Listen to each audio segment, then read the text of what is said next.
Okay, ladies and gents, what is up? It is your favorite Asian robot right here, and I'm here today to test out the Trauma Psyker. Alright, let's get it going. Let's get it going.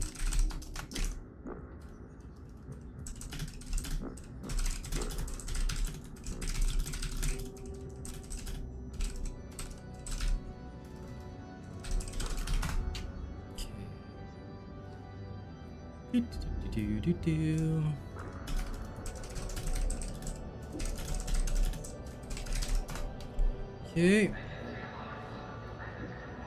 I'm tweeting. We are tweeting.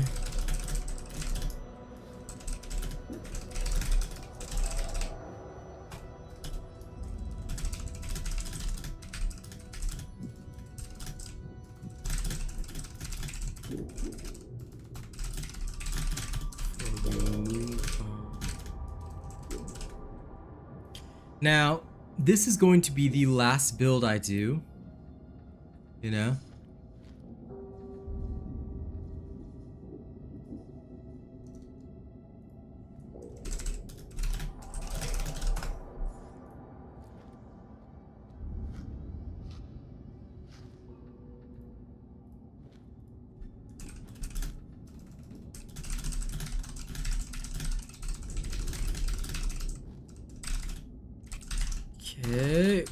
Okay. All my tweeting is done. Everything is set. Welcome, welcome, welcome. It is indeed the beginning. Right? Welcome, welcome, everybody. So, I've done my tweets. I've done all my other stuff. You know, we're pretty much ready to go. Today, I'll be playing the Trauma Debuff Psyker. It'll be the last Psyker build that I cover before we move on to the veteran.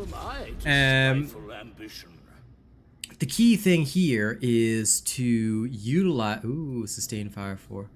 I kind of want that.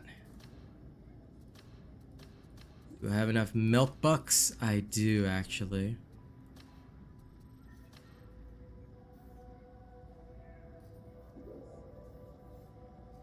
But will I truly use it?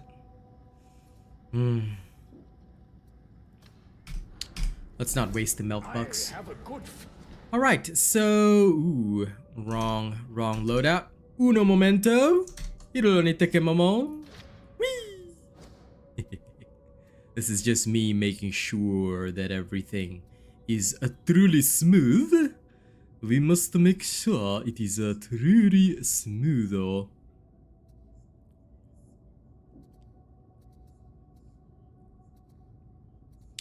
Do I actually have enough toughness DR? I do. I actually do.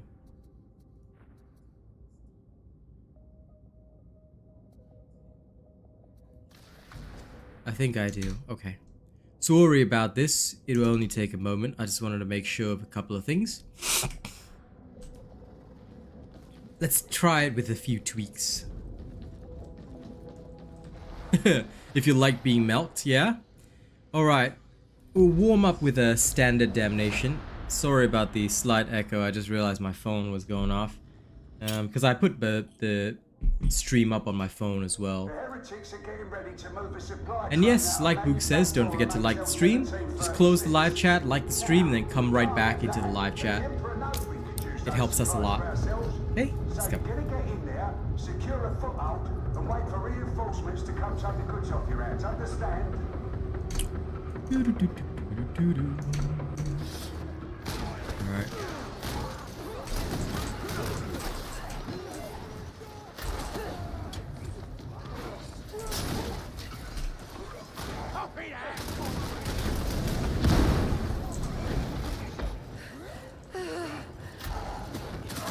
Targets identified. Your rage was not enough. Fight to kill!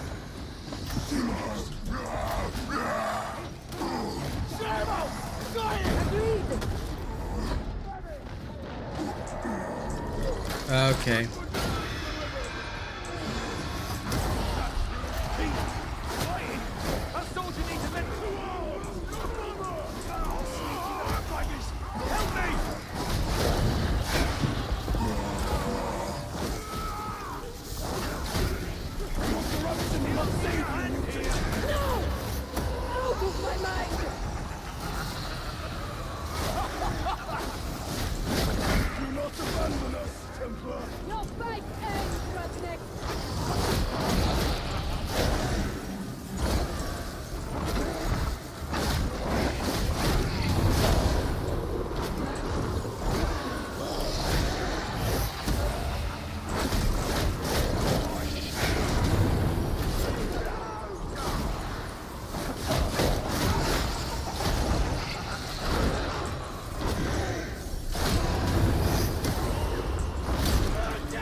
So listen, if you have kinetic deflection, that's one of the cool things you can do.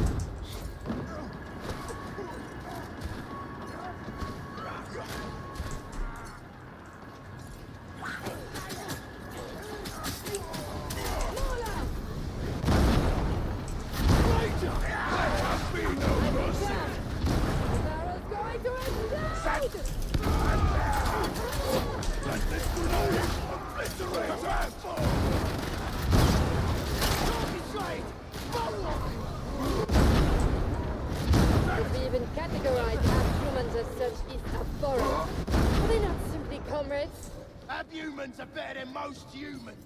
I give thanks daily that the Emperor made me a proper human. Execution warranted. There we go. Come on! I am one with the wall. Starting late? No, starting early, in fact.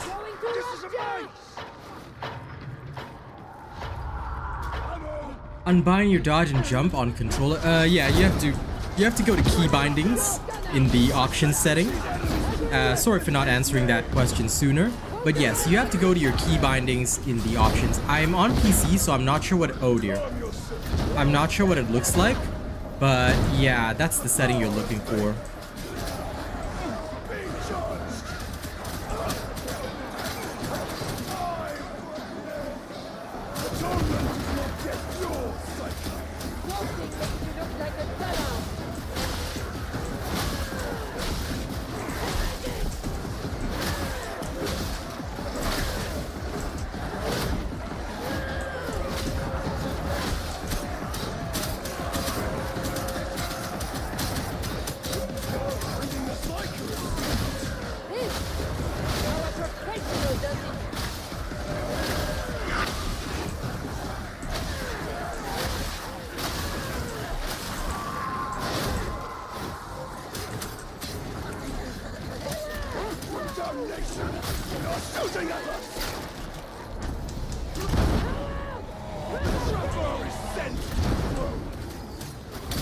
Oh, what the? Ah, Tox Flamer.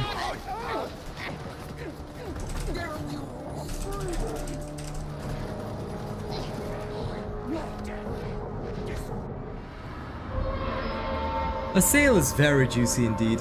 How you doing today, Nightshade? Yeah, that was our first damnation run of the day, but the dude triggers the demon host, dies. We held it.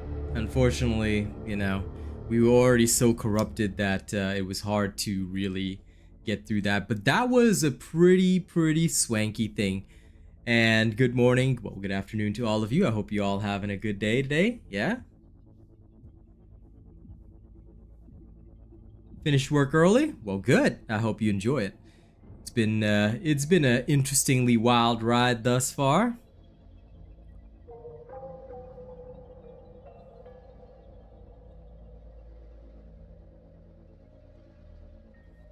Okay, if you go to your options under controller, I think you should be able to adjust it. If you cannot adjust it, then I am not sure what you can do, because I'm not sure how to adjust things on a controller. I know you can do it on a keyboard and mouse.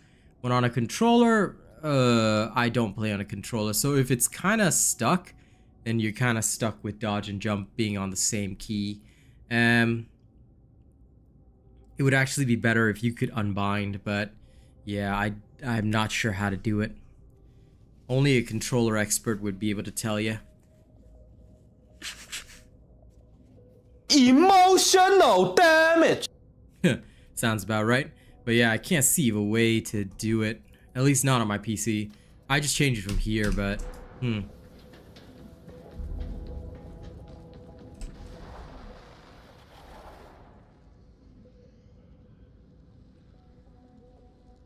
Okay, no worries, man. I'm glad you managed to find a way to do it.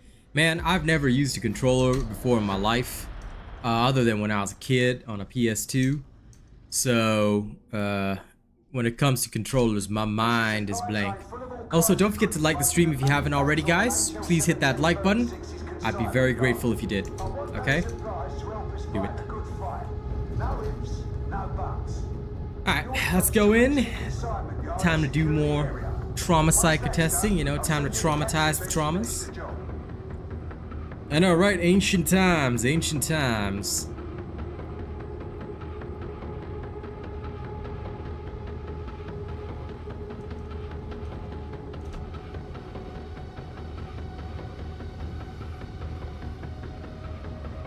But that's the way it goes.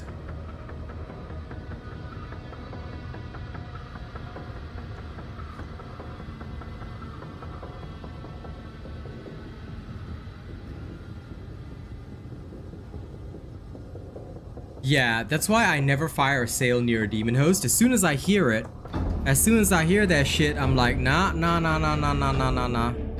We not doing that. We not doing that. Oh no, please don't do that. You gonna make Bobby attack. You know, I'm just gonna let my speaker settings auto detect. The workers here commit no crime. The overseers, however. People die making weapons here. Alternative is to die in a war zone. First stop's the production nexus. You can reach the consignment yard from there. You can trust me, associates. Can I trust you?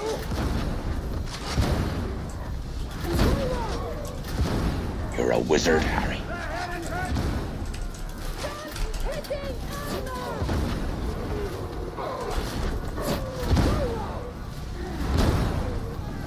I love the debuffs, it's so good.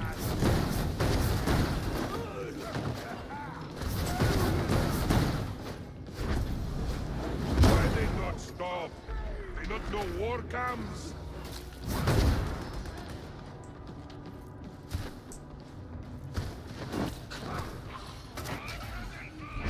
I mean, if you are the Psyker and you activate the demon host, just make sure you've got kinetic deflection.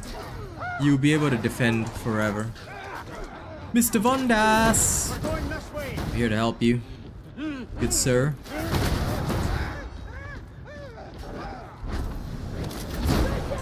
There. Crush her down. Now, getting past this area is usually a pretty good idea.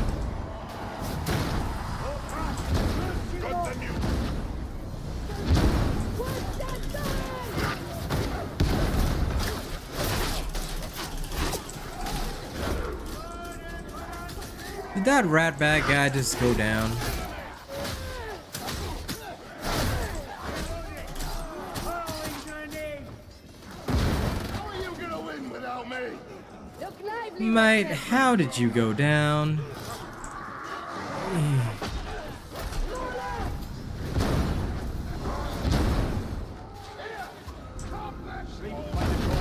How did ratbag die? What the?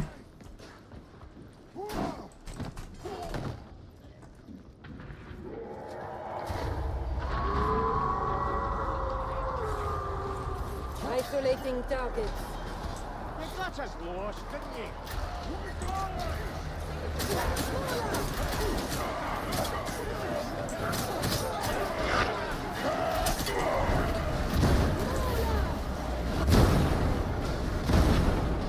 Receive the Emperor's message! May sweet! Didn't know the Psyker was so angry! Your compliment is Okay. Psyker always angry. I love these knives. Look at that. Look at that.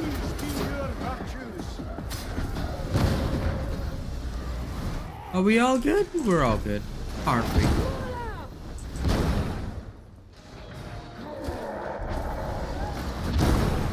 The other thing that I don't like about the Ogryns is that I cannot see through them. It would be very gratifying if I could. Why you bullying me? Because it's like that, bro.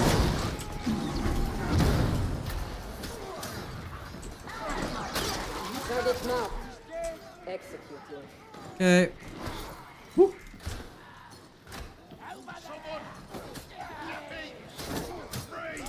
Hey, listen, I don't disagree with that.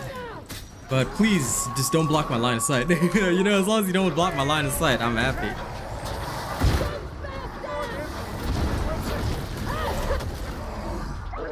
Yeah, Lord.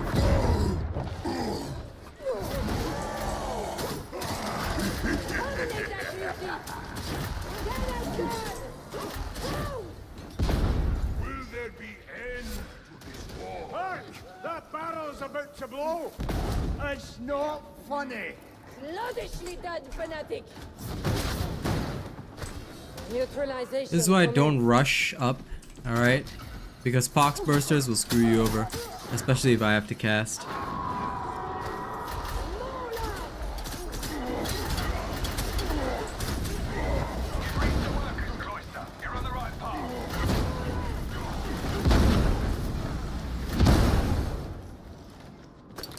Good. Elimination protocols engaged.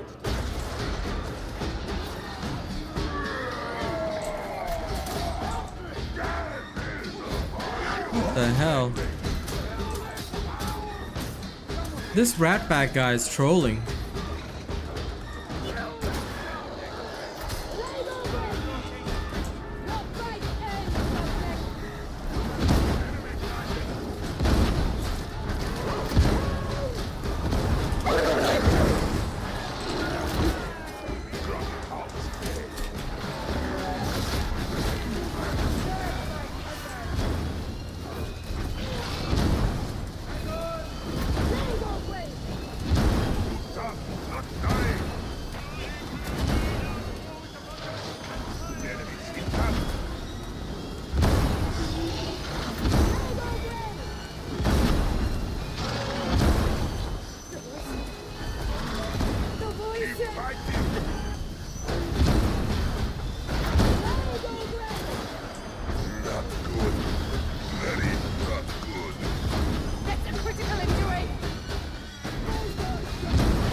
This ratbag guy is trolling. Never met a bigger troll in my life. Like, how do you die that quickly? Like, are you level 0?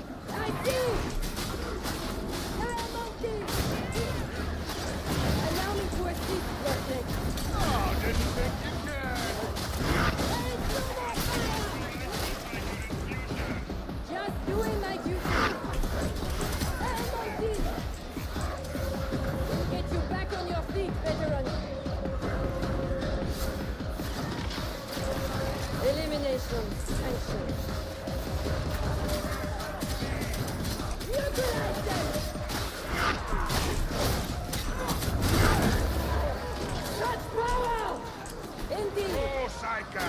And them all! Okay. Credit must be shared.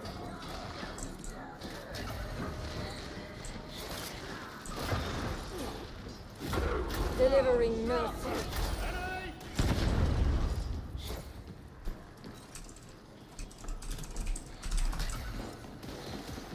This ratbag guy is trolling. Discovery. Trapper neutralized.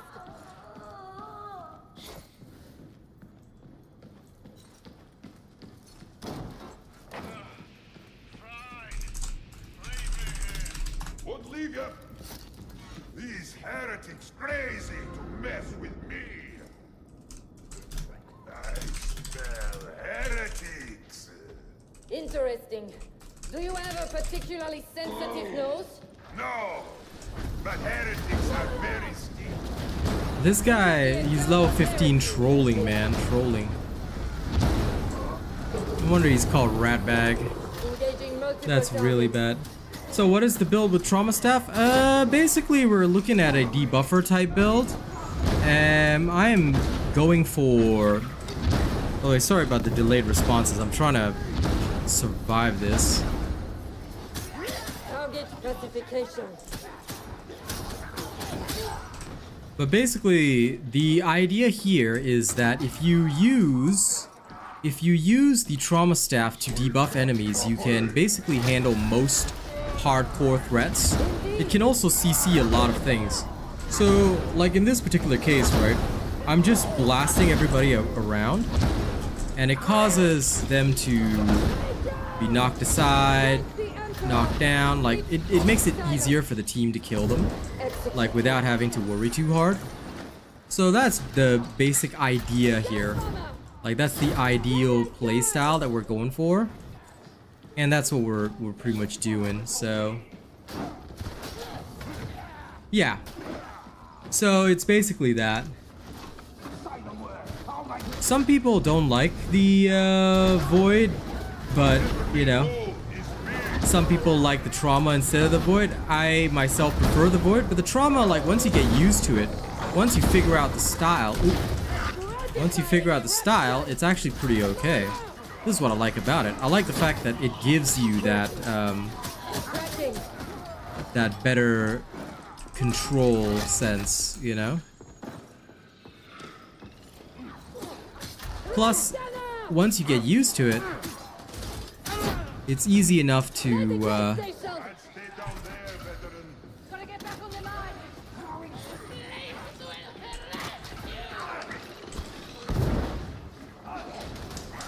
Execution warranted.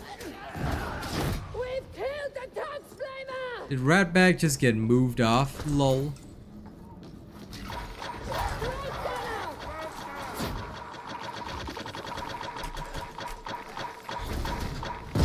Hotbuster is dead! Medikit station.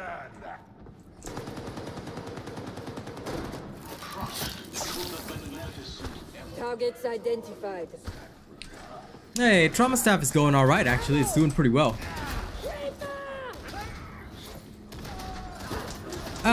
The reason why the shield is not used often is because the shield is not effectively used by teammates. When your teammates cannot effectively use the shield, it creates issues. Hence why I'm not using it very much right now. I do like it, don't get me wrong. But venting shriek is much more useful, obviously, prevents explosions. And more importantly than that, the venting shriek is not something that requires your teammates to be effective, which is kind of where this whole thing is coming in. You see, a lot of the time, if you... Oh shit! Ah, bad timing. Pick me up, bot. Thank you. Soldiers healing touch. Luckily, there's an extra Medicaid. Is that a med station? Break that out! Target neutralization. Break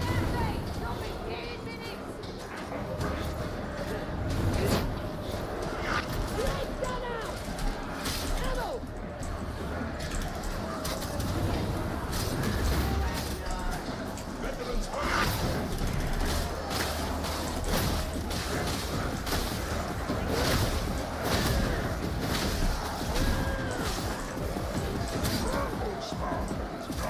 Oh, thank God we actually got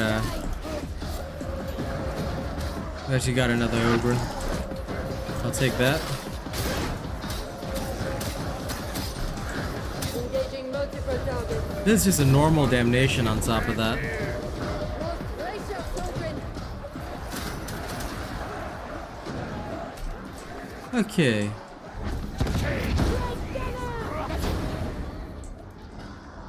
But yeah, I haven't released this build yet. And when it comes to the shield, I do use it in some builds, and some of my early builds do talk about it, but I found that most people don't utilize the shield much. And for that reason, it's generally considered a poor choice. Because a lot of the time I'll put it down, right, but people won't take advantage of it, or they'll just, you know, kind of let it sit there and not do anything, so... Not quite sure how to best make it work with a team, but yeah. The production nexus is just below you. Find a way down.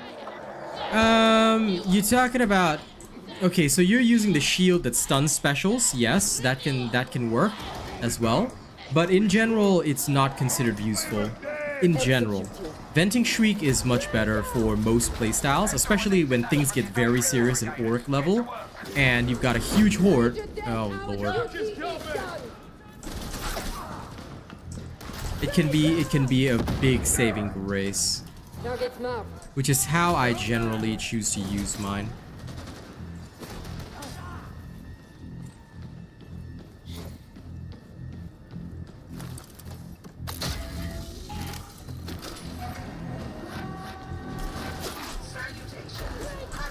But this rat bag is getting blocked. I'm never playing with him again.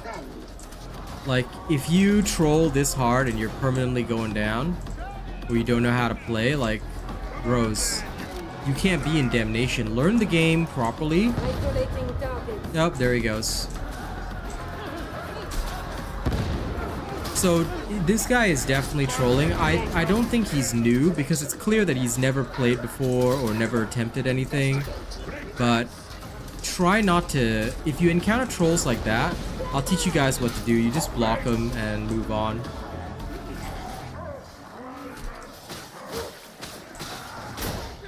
Yeah, I love the Venting Shriek, but it's also a bit of a crutch, yeah. It can be difficult to function without it, you know, once you get used to it, which I think is a major negative in my opinion. It's really up to you how you want to run things. But I try to avoid using it too often, if I can. However, it can be something that you may over-rely on, may being the key word there. I'm just gonna play Hanzo mode.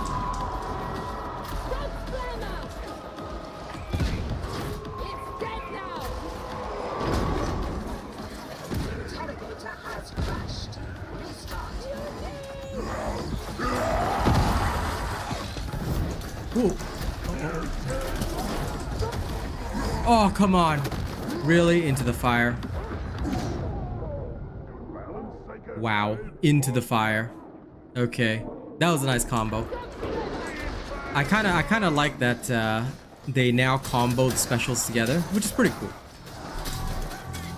This I can respect. Elimination protocols engaged. Recollect. Retry. Resume. Okay.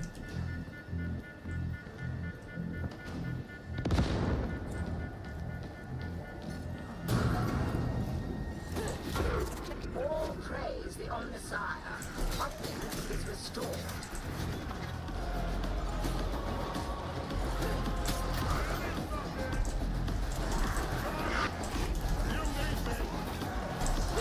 Elimination sanctioned. Medicate station! Parameters always met. Fix it now!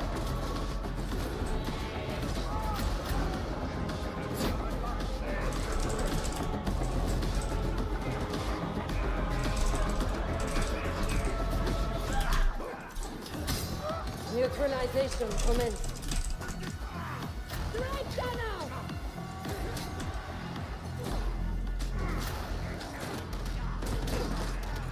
Won't let you in! Right now!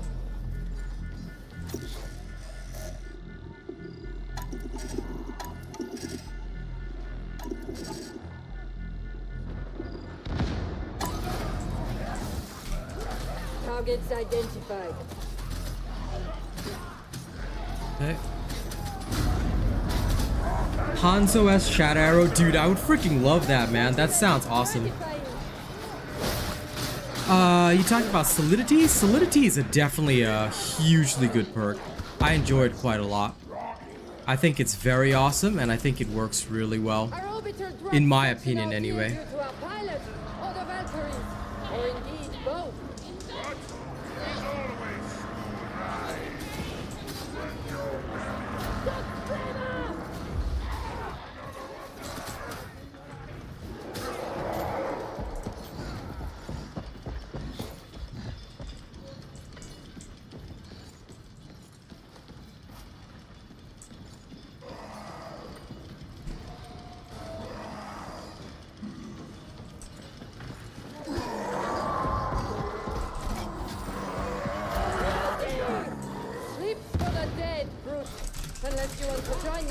Wake up!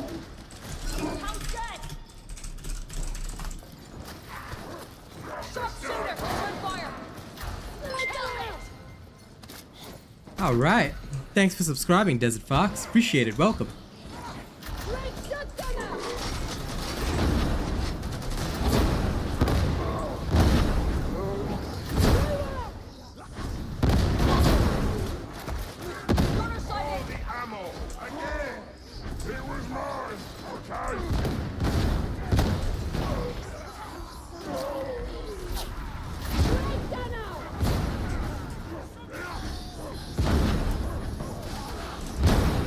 Where's the mist?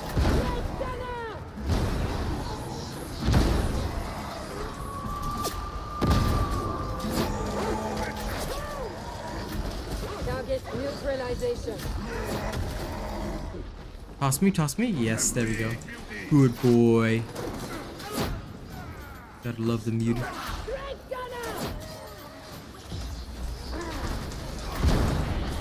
You're in coolant control now. Should be a way to access the consignment yard.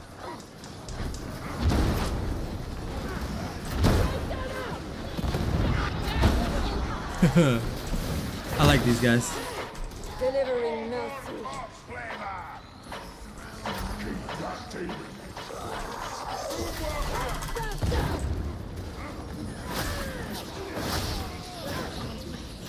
You're not helping.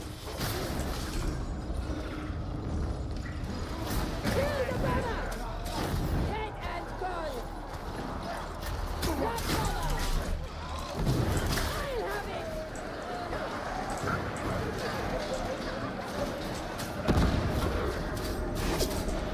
Renegade station. Stop your banner.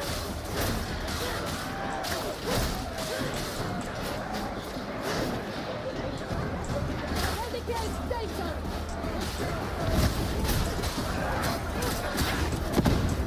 Might be more polite to Psyker in future. Oh, brace yourself. Stop your banner.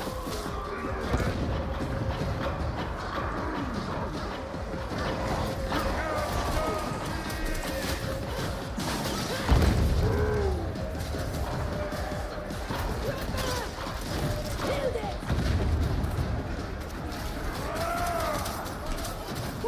Yeah, at least the bot is not trolling, right, Link? Medicaid station! Yeah, fair enough. Yeah, I guess that's how it goes. Mates.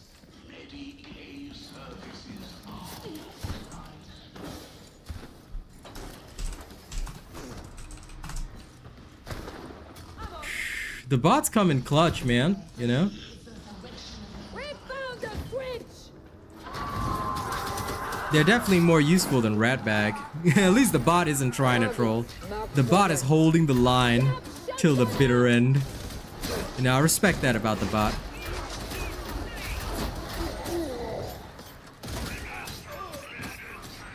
You like tanks, Groot? The best are made here on Atoma. Battle cannon is best. Or maybe Punisher cannon. Ooh. But good morning to everybody. I hope you guys enjoy the show. But you know what? Thinking about that Hanzo scatter arrow that I was thinking of before, and now that Ratbag's gone, I can finally be more comfortable with this game. Since it's just a regular damnation, I should be able to talk to my chat easily. Basically, like, I think it would be so cool if, like, you know, when you throw the thing, right, it just completely wipes, like, it just explodes and, like, does this AoE, but then it would make it too powerful. It's already too powerful as it is. So I think the shards are fine as is. But you know what I would really like to see? I would like Brain Burst to turn the enemy into a fragmentation grenade, basically. Like, it should immediately, like, for how long it takes to charge, right? I feel like they should give it ammo and then make it insta-gib one target and turn that target into a fragmentation grenade. So, like, you Brain Burst a Crusher, or you Rupture a Crusher. Rather than calling it a Brain Rupture, call it a Rupture instead. And just, like, completely detonate the target. Like, that would give the Psyker a very nice AoE grenade.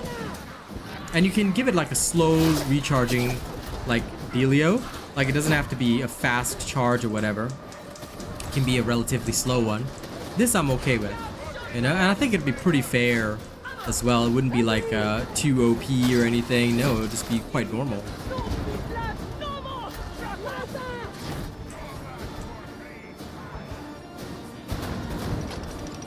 Poopy. Okay, saved. Because right now, like, I mean, could be, yeah. Yeah, that would also be good. I think that would be very healthy and helpful. I thought that there would be enemies there, but apparently not. Okay, please. Look at this little Doggerino. Yeah. Right. Now get a landing beacon up and running for your support team. Yeah, kind of like that. I feel that that'll be pretty cool. I'm certainly not against it, you know. I like that they changed this control, but what? Execution. Wait, what is there? A random control over there that's showing me that thing. I concur.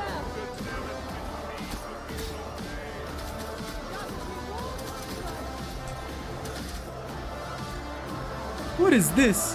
What is this arrow button? Targets identified.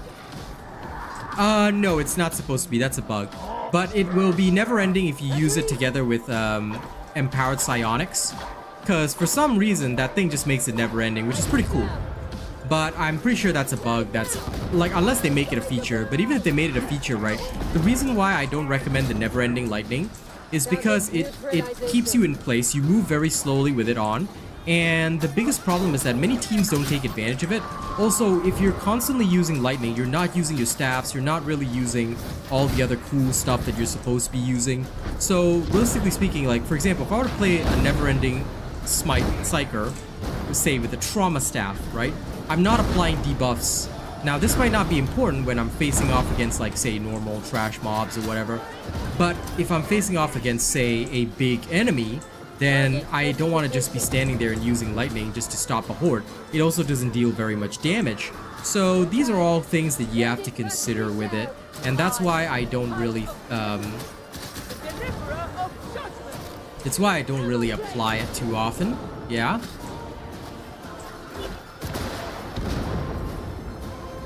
Executed.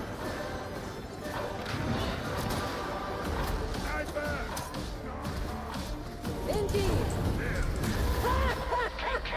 That's the only way we win this. Engaging multiple targets. Judgment, heretics!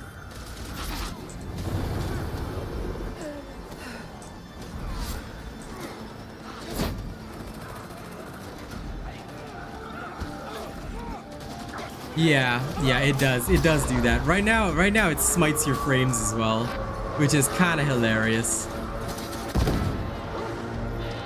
Terminated. I concur.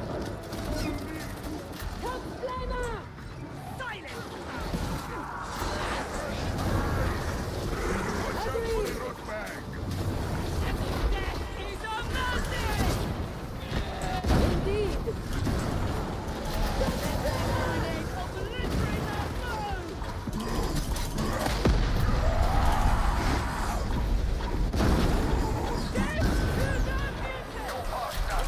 We've got the train, that's what matters.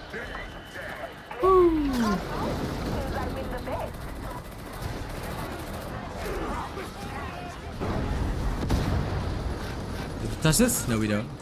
Isolating target. That is just a bug. An executioner could do no better!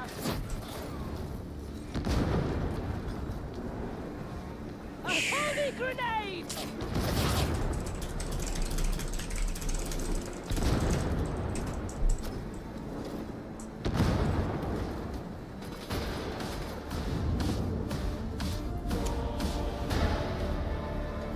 The Chaos Spawn's focus is random, Alaric. So if you guys want a little bit of a lore lesson, the thing is, right,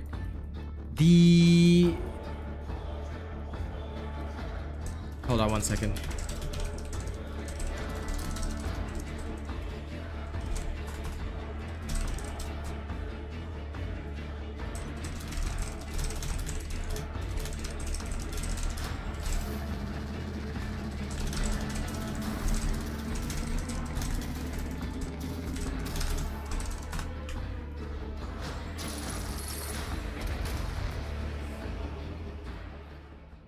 But yeah, the thing about it, right, is that the Chaos Spawn in lore is a Chaos champion that failed to take in like the energy of the Chaos God that he worshipped. So basically he's been mutated into this spawn and he's mindless. So that's why they made its behavior so random, because it unlike the other creatures which may still have some semblance of aggression or intelligence left, the Chaos Spawn is totally mindless aggression. It just like, it lashes out at anything or everything. So they tried to randomize that factor, which is really, really cool. It's true to lore, and also this is the actual danger that you would face. You see a Chaos Spawn coming, you know, you never know who he's gonna target. Unlike several of the other bosses where like if somebody draws its focus, it's going to be like facing off against that guy. So Ogryns can face off against Shield Ogryn, against Plague Ogryns, things like that. But the Chaos Spawn has no mind. It has no intelligence. It is totally mindless. It is just rage, anger, because it's been totally mutated by its inability to meet the will of the Chaos Gods. But these ones here, right? It's so weird because normally, I mean, Chaos Spawns usually come from Tzeentch most of the time. So very rare to see a Nurgle Chaos Spawn, and in fact, it's not rotting enough to be a Nurgle Chaos Spawn. It looks more like a Tzeentch Chaos Spawn. That's the only thing that gets to me a little bit, but other than that, you know, it's pretty aight. Now let me go to social, and where's Ratbag? Oh shit. Too late. Let's go! Reddit wants the signal shut down.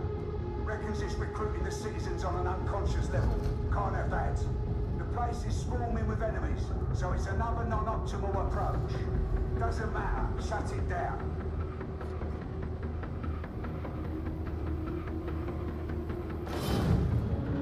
We are the wrath of him on earth! Whoa. So far, so good. Time to bypass the constant security. You cannot hide. You know what's the funniest thing in the world? I saw some like, I just received like a notary on my phone which I was deleting. But basically some Wayfinder people are trying to like still promote Wayfinder as a game. I'm like, why would you even promote a trash game? Like, bro, you're literally asking somebody to pay for a trash game. 20 bucks, bro. I wasted 20 bucks on it. It is a major regret. If you guys have ever heard of a game called Wayfinder, don't. I was excited because it was published by Digital Extremes. I trusted DE. Airship Syndicate, which they got to develop the game, made the most trash game that even a mobile game would be better than. I'd rather play a pay-to-win mobile game because at least that way it would work.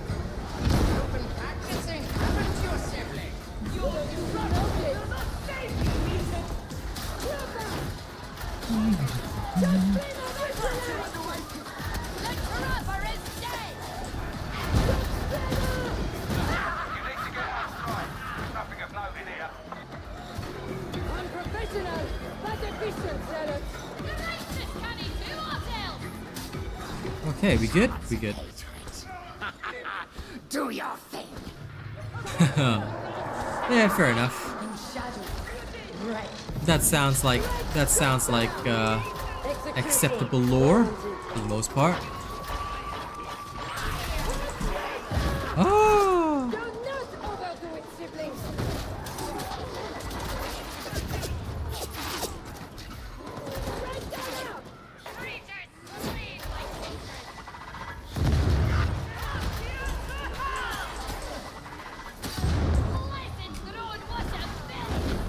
Oh, he's using a surge. Okay, nice, nice, nice. I like that.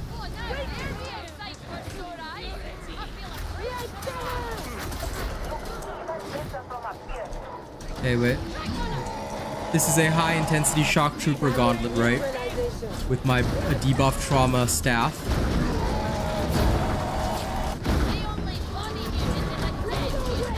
We've just gotten in, and right now I've fully trying to debuff this Plague Ogryn.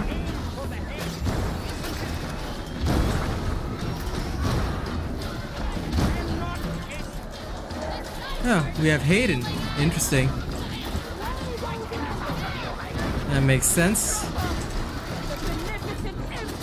Interesting to see this man still playing after all this time.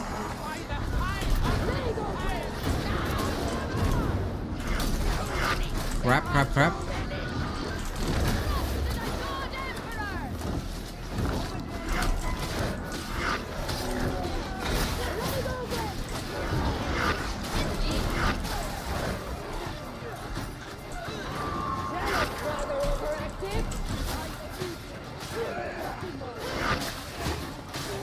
Without the debuffs to the Ogryn, the Plague Ogryn, it dies a lot more slowly. Oops! Ah. That's a rough one.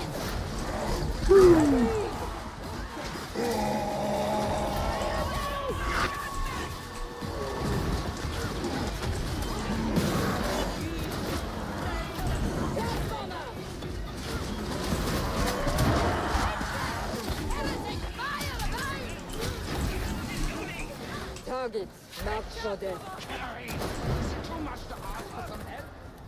What? A sniper! Follow me!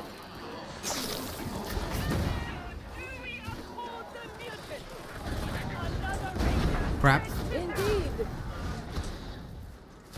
Well, I guess if they don't want to heal, it's fine. Hayden should be able to survive. Neutralization commence. I assume his skill is still the same. Dude, a Great Unclean One would be so overkill for sure. But at the same time, I cannot deny my desire to fight one.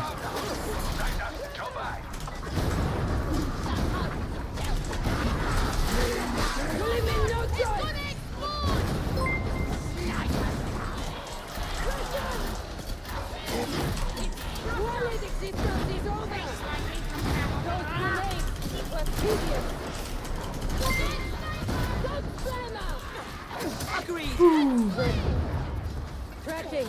Todd Flamer be slain! A hound comes seeking justice!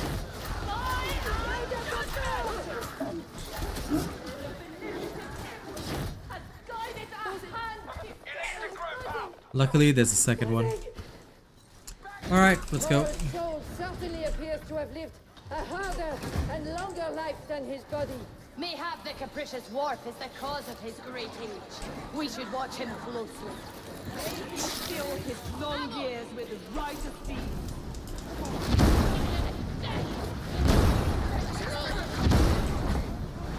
No darkness, for he is with us!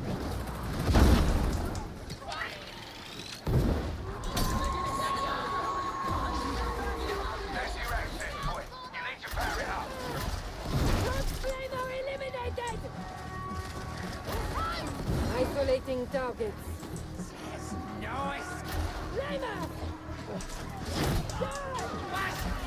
It's the target that Okay, there we are. Easy.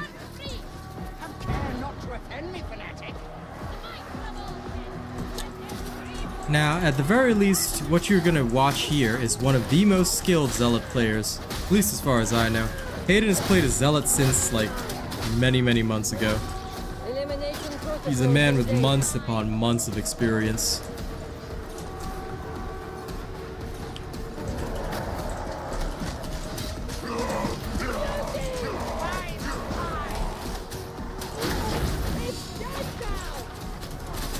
So,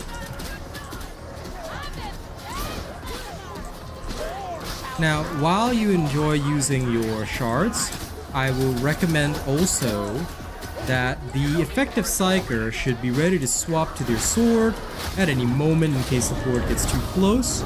Alright, make good use of your abilities. Once things are ready, you know, your shards aren't the only means of dealing with a horde. Now this is going to be one of the easiest coaching missions despite being high intensity shock troopers. Why? Because we have a very good team. You're on the right path. Yeah. Keep an eye out for the transmission dish. For finding the maximum blessing that can be on Curious. Yeah, the maximum toughness 17 Maximum health 21. There, I've given you the answer straight away.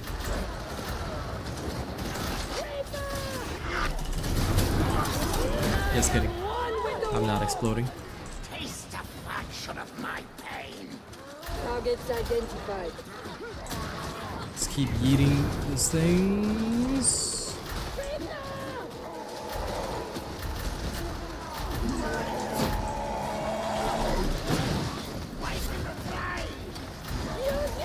God, Emperor, let me walk unseen.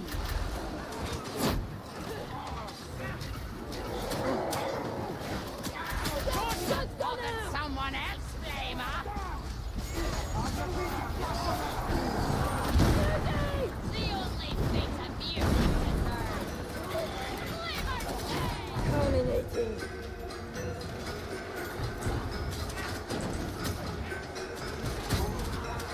It was worth bringing the Yep. Psyker. Good decision.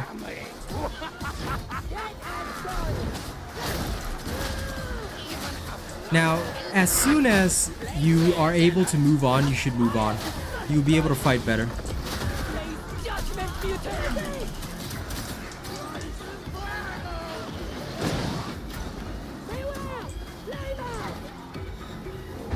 Okay, very good.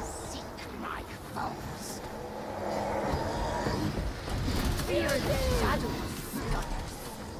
Engaging multiple Hey. targets. Hey, Stingray, what's up? Welcome back. Good to see many of you guys back. You guys are gonna love the show. Now, this is genuinely a very, very good way to play. Like, I have massive respect for it.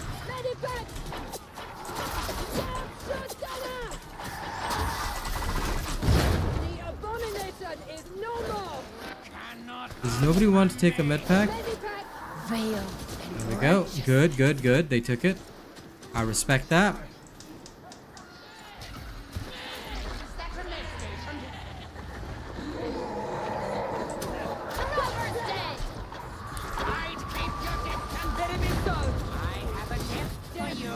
Notice that this mission is going smoothly. Most of the time such a thing would be very impossible. But yeah. I got into Warhammer 40k because of my uncles. So for many years, I've always wanted a very, very good Warhammer game. And Darktide finally scratches that itch. Like at first, it wasn't really ready to do that. But now, after all this time, it's finally ready. You know, and I can respect that. The effort that they put in to make this a very authentic Warhammer 40k game is just beautiful.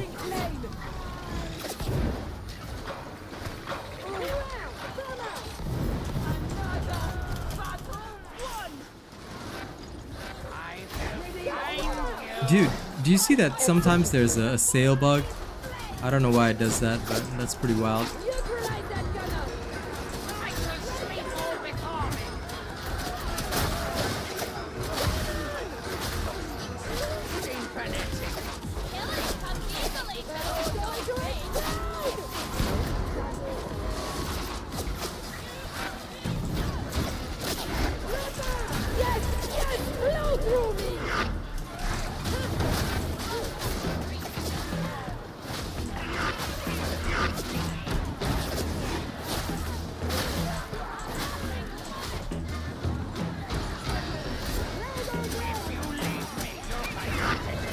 Oh, come on.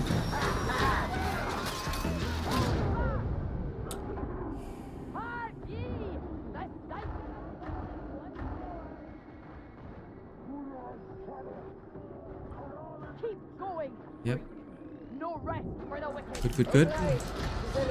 God Emperor, hide my steps. The trapper is neutralized.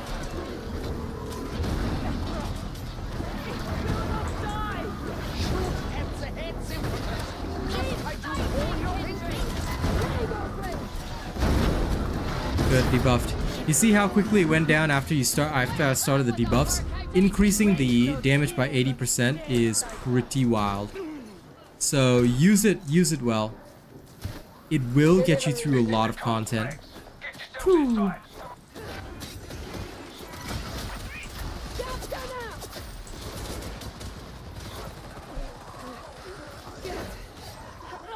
my head! Elimination sanctioned.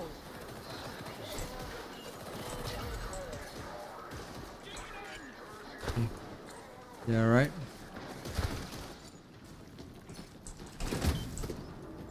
Respect that. We have to go get Dorfin. Does the sale crit? Yes, it does. Influence hasn't spread. Quick hit! It goes where the heretics go. Some of them worship it. Be not afeared, kindred. For the god Hatful fly in game. What are my hopes on what they'll add? I just want more maps. I want more maps, more classes, more skill trees. That's it. Like, I love the game as is, and I love what it already contains. I just want to see more maps, more content, basically. That's it.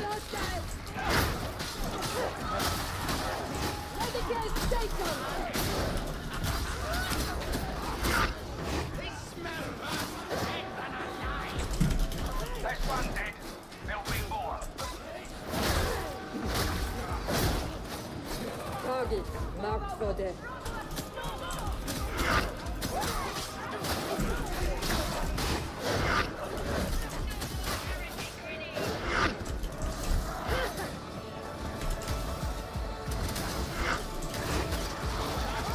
Impressive work, Psyker.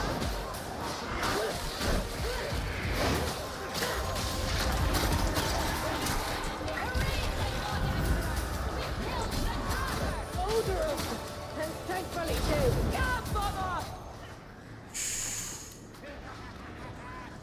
Target pacification. Exactly, Levin. I want to play as a tech priest. Like, a tech priest would be freaking cool. Like, imagine being able to build combat servitors. Like, dude, that'd be so dope. Like, lore accurate and dope, you know? Indeed.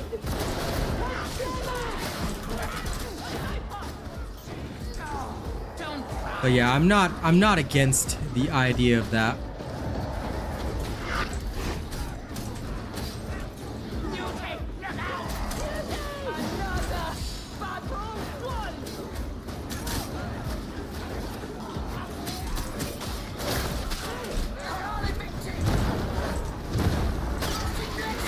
Oh, come on.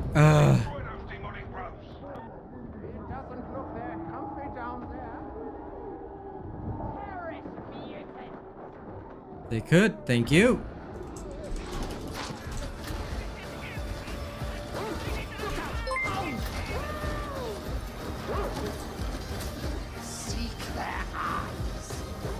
Now, once again, I'm not quite sure why that dude is not using his surge staff, which would probably be a better choice than my trauma for dealing with certain specials. But that's okay. Crystals to the complex heart, quick as you can.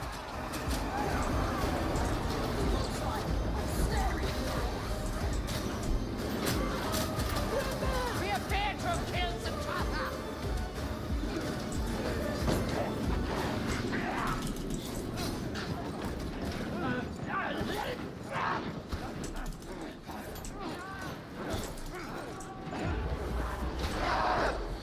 Alright, here we go. Destroy the demonic growths to stop the signal.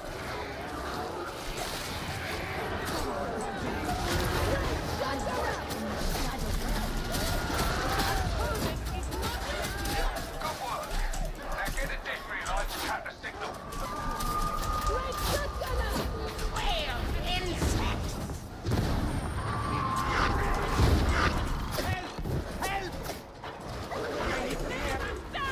Agreed. Your maker down. Oh, come on. For real? Ah. Darn, all of them at once. Judgment.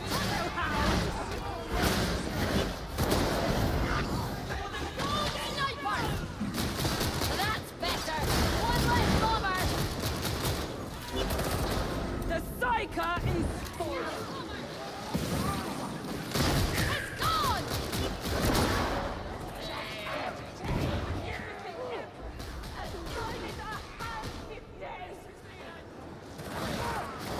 Ye will fight on, Psyker.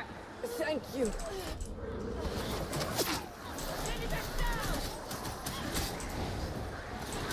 Execution warranted. Okay. Very good choice.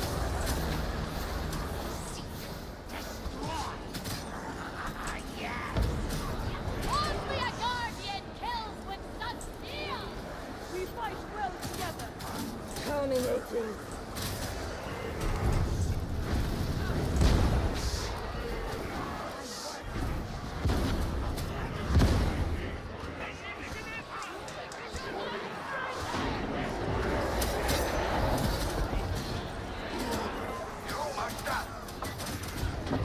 Okay.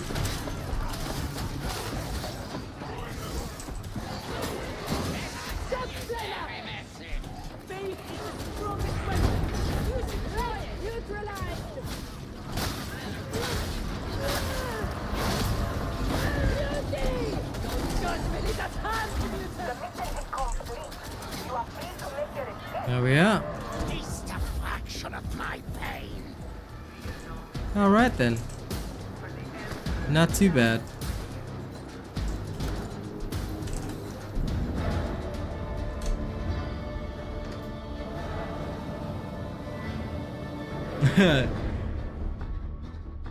Listen, you know, being fond of toasters is no problem at all.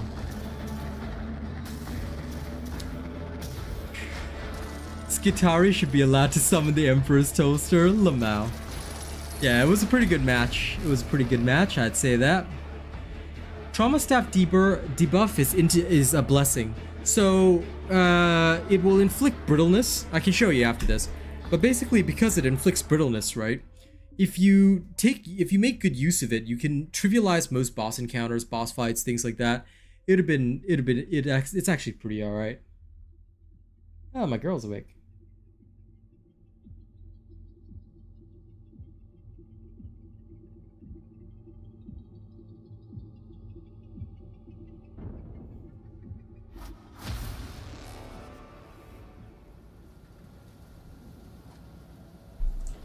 Okay, so the Trauma Staff has Rending Shockwave. Rending Shockwave is exceptionally useful because it basically allows you to hit enemies with 8 stacks of 5% brittleness, and it scales with the charge time of the secondary attack. So if you've got a maximum charge, it hits them with like 8 stacks of 5%, which is 40% brittleness. That means every person deals 40% more damage to that target.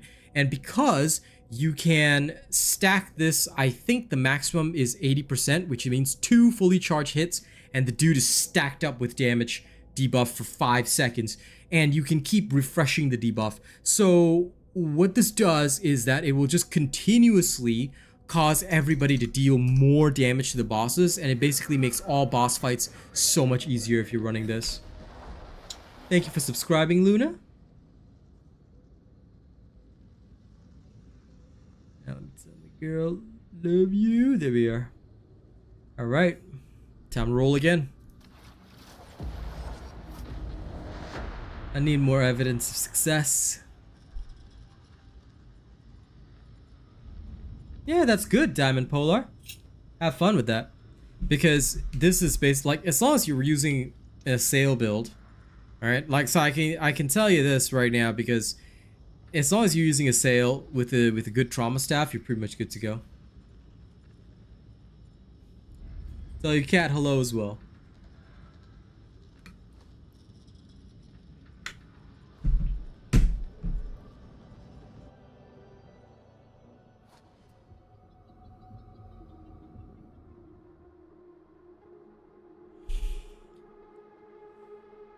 High intensity sniper gauntlet. Interesting. I'm kind of keen to see what'll happen. See if this will go wild. In the meantime, I'm bored. Let's add some push-ups. I'm bored of waiting, I mean. May as well do a little bit.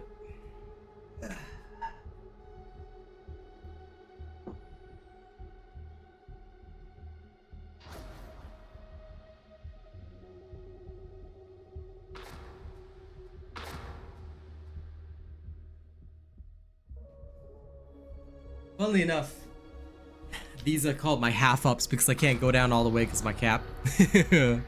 One day though, in summer, I will do all the way down push-ups, alright? Alright, let's roll. Omega has grown increasingly virulent.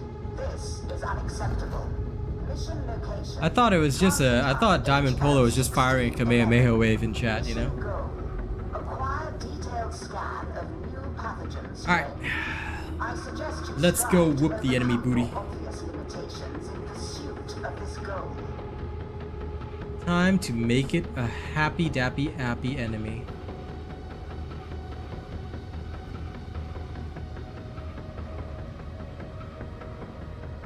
Yeah, if you're on console, it can be a bit hard, my bro. Also, I saw the typo. That's you mason the psyker. You construct the psyker, you know. You construct it from the base up. Alright, let's go. It's not normally so dark down here. Light levels unsatisfactory. You will have to make do. I mean, you know, build whatever you want. Just don't gimp your team. That's all. There is plague residue in the trunk. For me, because I mostly play Auric Damnation, I mean, obviously, not Auric Heresy. I always try to avoid gimping my team, so I'm always adding only the most optimized loadouts.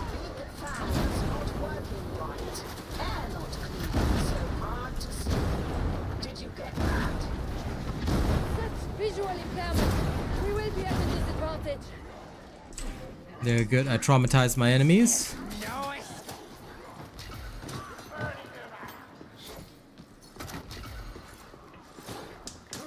Get Flamer!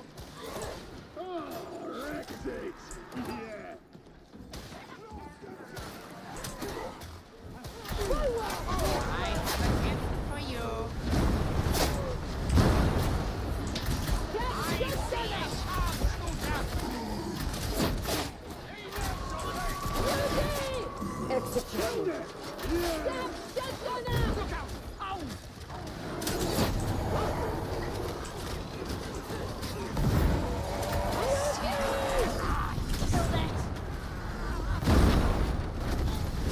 Beauty neutralized.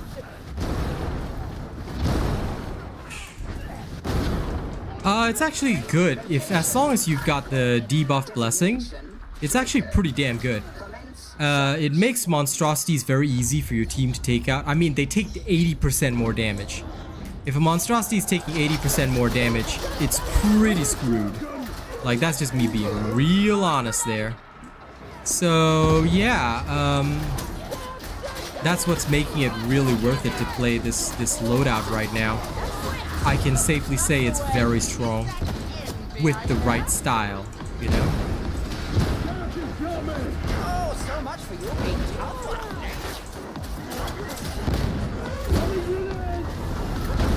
I am one with the wall.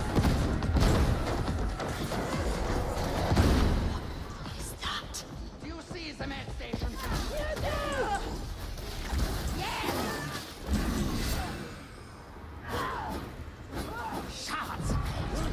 Ooh, ooh, ooh. Last night I dreamt of Zola. 2 Zolas, in fact.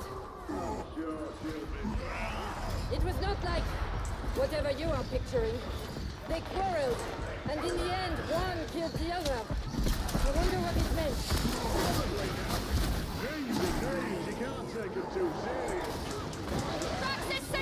Let's do it! Inside you, there are 2 Zolas. One killed the other. This sounds like a meme. Inside you, there are 2 Zolas, heretics. It's going to explode! One Zola will devour the other Zola.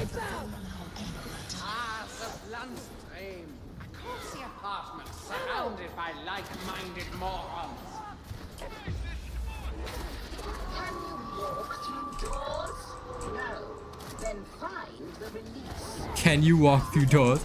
I swear Hadron is hilarious. About time. Oh, Lord.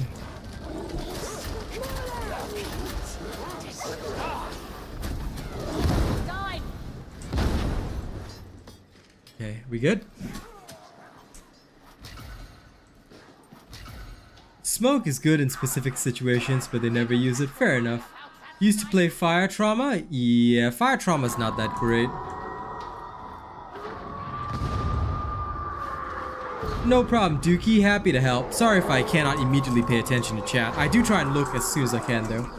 And Skelebro Slithus, I love that name. No problem, man.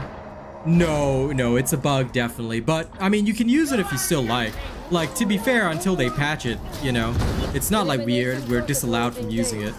You know, I would just say just don't over-rely on it. Because if you get used to it and then they take it away, just in case it doesn't become a feature, you know. Just in case it doesn't become an unintended feature.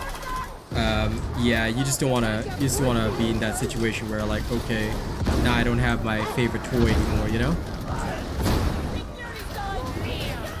Just kidding. I ain't gonna explode. You think I'm gonna explode? You can't even see what the wok is cooking. Can't smell it either.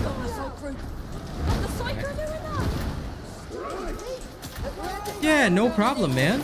There is no shame in playing Heresy. Like, take your time. It's much better to take your time, learn the game the right way, you know, follow guides, understand the game, than those people that come in and troll, like they're level 15 in Damnation. They're not ready. They're not ready. And they come in and they ruin everybody else's time and they ruin everybody else's run.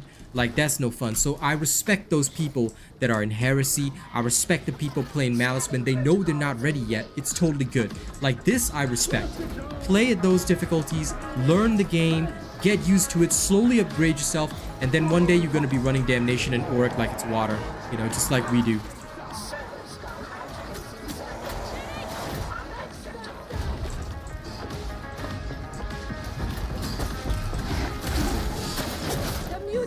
Like, this is indeed the correct way to do things. You happen to be a professional seditioner? Lol. That's okay. I respect your profession. Yeah.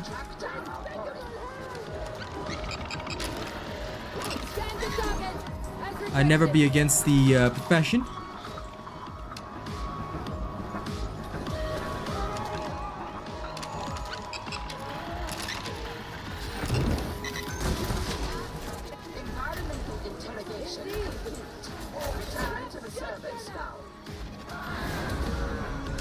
Homie, aspirin. Yo, aspirin. Yo.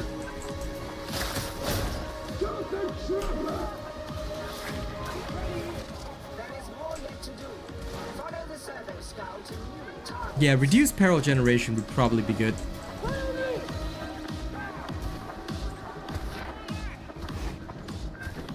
Target's marked.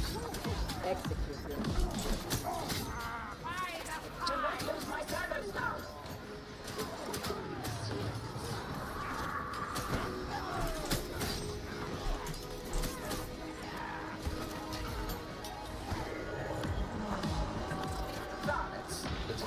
My attention that you are not retrieving additional data from the scan zone. Might one ask why?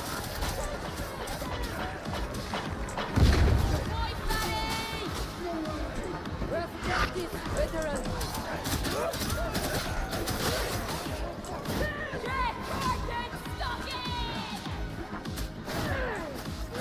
I shall find you. It's below us, isn't it?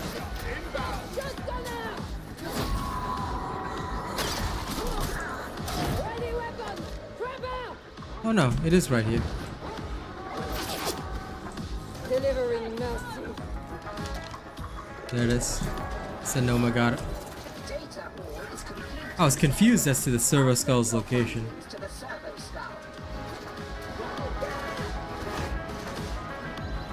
Build is coming soon. I never show my builds on stream, and there's a reason why. So just to explain for those of you that may not know why I don't show my builds directly on stream, people often steal my content. There have been situations in the past where I have attempted to like discuss a build on stream in good faith, and what happened is that some guy posted the build that I made before I even released it, right? And then what happens is that his fan claimed that I stole the build from him, despite the fact that I had been talking about the build for days and I was doing my testing work. So ever since that incident, I have stopped showcasing the builds or discussing them on stream before they're ready to be posted. They will be posted in a video instead. So tonight I'll be posting my Brain Burst Psyker, and then tomorrow you guys will get the Trauma Psyker, and that'll be all the Psyker builds that you guys will need. There should be no more Psyker builds after that. But I'll still do Psyker content later on. I'll just be moving on to other classes so that I can learn, specialize, do more, you know, that kind of thing. Find you anyway. Oh, Jojo, there is gameplay, dude. If you look at the description, did you not see there's a section of the video that says where to find the combat demonstration? More importantly than that, the gameplay showcase is literally in the streams, but I also post one recorded video every single time. So did you guys not see the combat showcase? That means you didn't watch the full video. That means you did not pay attention to what I was saying. Ah, Jojo. That shows me you didn't learn. You didn't learn, bro. Ah, haha. You've been caught, buddy. That means you just watched the video, but you didn't hear anything that I said. You shouldn't do that. You should fully listen to the video and make sure that you listen to, pay attention to everything that I'm saying. Oh, you see mine. Okay. If you were talking about mine, I'd be very worried, Jojo, because those that don't show the gameplay is usually stolen content. Either that or they have never tested it. In which case, I would recommend not following those so-called creators. Also, some of the times they're not partners.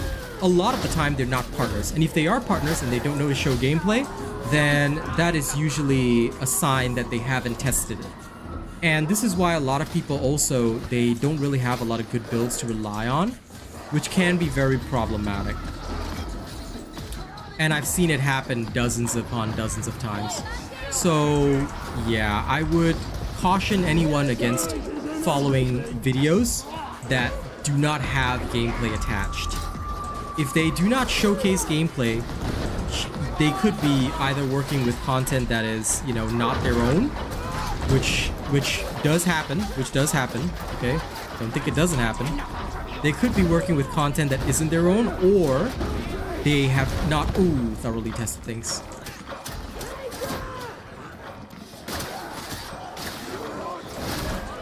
Which again also happens.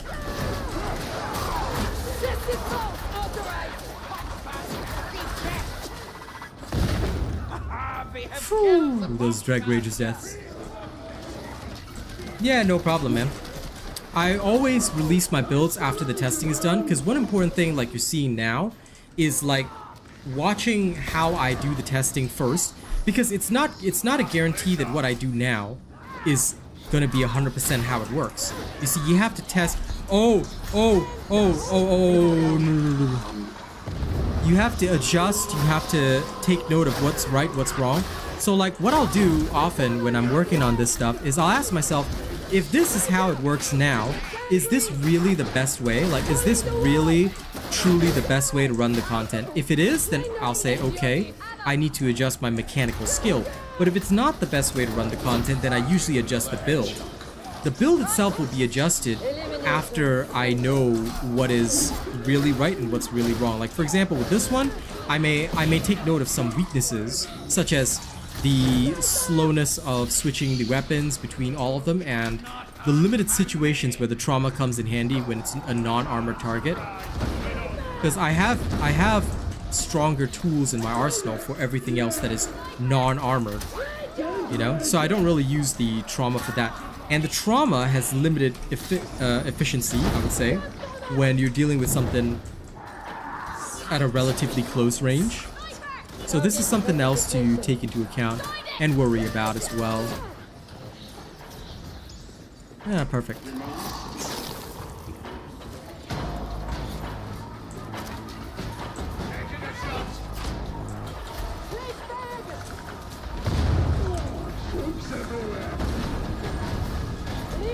Okay, so the Debuff Trauma staff shows its value mostly when you're dealing with big targets like this.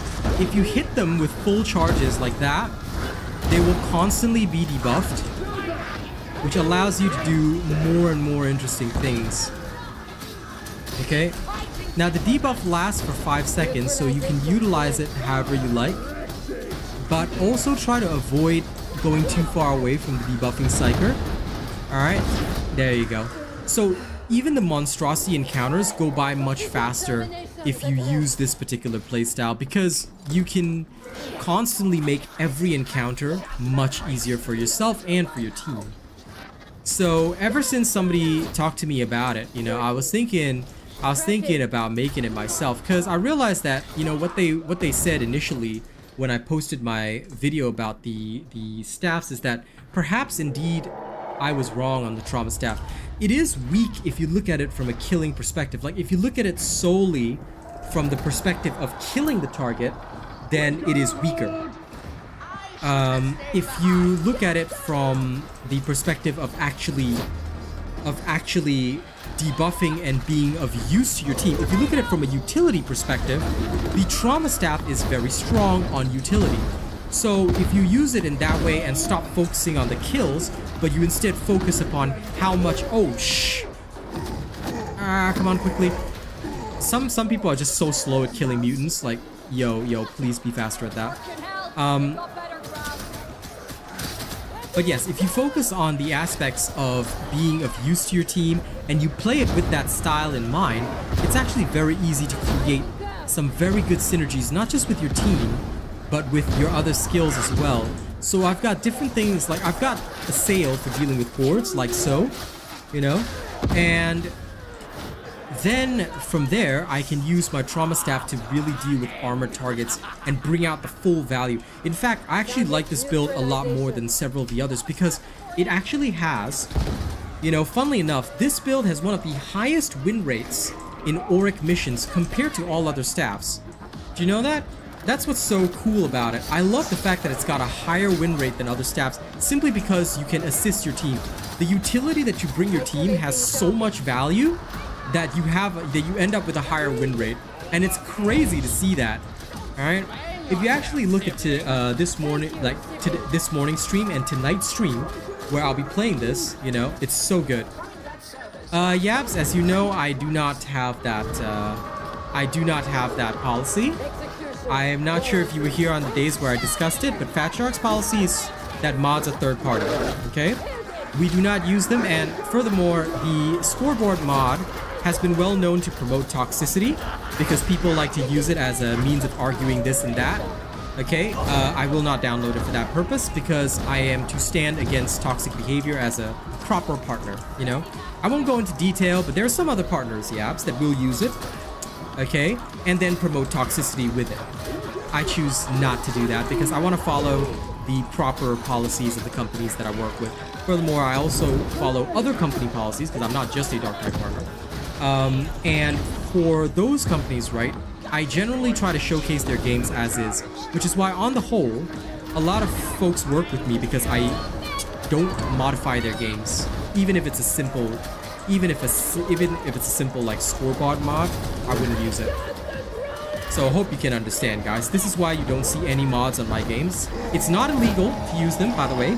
It is at your own risk. That doesn't mean it's like illegal, or that it's not allowed. No, but I have a personal policy that helps me avoid that. And it is also what makes me employable. Because a lot of game companies, they don't like it when, you know, or they're not willing to work with creators that have to use mods all the time. Because it's not showing the game as is. You're not showing an authentic experience, you see? So yeah, for me personally, that's a very important asset to my business. Stop letting the side die.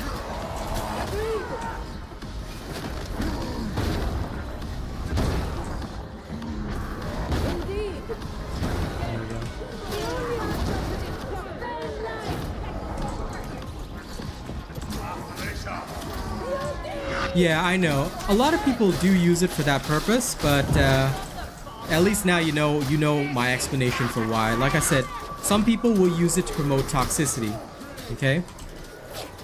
And some people, Yabs, I'm not gonna name names, but, you know, let's just say you know them. I dislike them for a good reason. I'm not gonna feed into drama, but I'm just gonna say it. I'm just gonna say it clearly.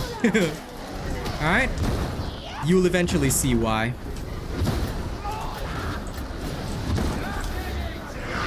But there's a good reason why some people are very trusted, some people are not so trusted. Especially when a history of clickbait is in their cards. Okay. I'm just gonna say it straight right now. Okay, take my words however you choose. But there are some partners that are very trusted, some partners that are not so trusted. Okay, without naming names, because you know we avoid drama here. Yes. Eventually, if you stick around long enough, you'll see who I'm referring to, and who I'm not referring to.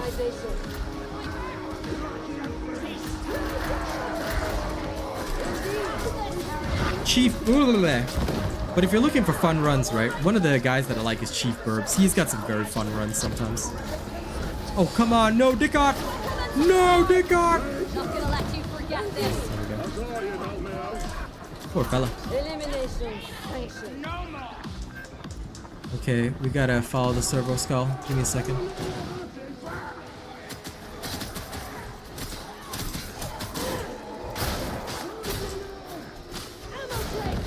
Well, I knew you would, you know. I just kind of wanted to let you know because I consider you a friend, Yabs. I don't know why, but I like you. I like you, pal. So I just wanted to let you know that certain people buy views, and unfortunately we cannot like stop them for PR reasons. You know, we don't want them to cause even more drama. But yeah, certain people are just not good because if you look at history, when somebody is at, say, you know, 3K subs and they've got 50,000 views on their video, and yet they barely grow when I'm growing like 100, 200 subs per day and I'm like getting what, 4K views on a video each day. Yeah, it doesn't really set a good precedent. And this is a problem with YouTube in the whole. Don't think it's a problem with Darktide, by the way, guys. As a YouTuber, I mean, you guys know that I create content for different games as well. It's a problem across all games. But there's no way for game companies to stop this. Developers can't even take action, by the way. So it's up to the viewers to suss out things by themselves, and we got no choice, you know? So sometimes people get fooled by bad content, and like my biggest worry is that I love Darktide so much that I just don't want anyone to quit because they get bad content, which is why I think even after the Veteran and the Zealot are done this time, I might actually force myself to play Ogryn because no, this is bad. Oh, thank you. Thank you, Sonoma. Thank you. This was about to get bad. This was about to get bad.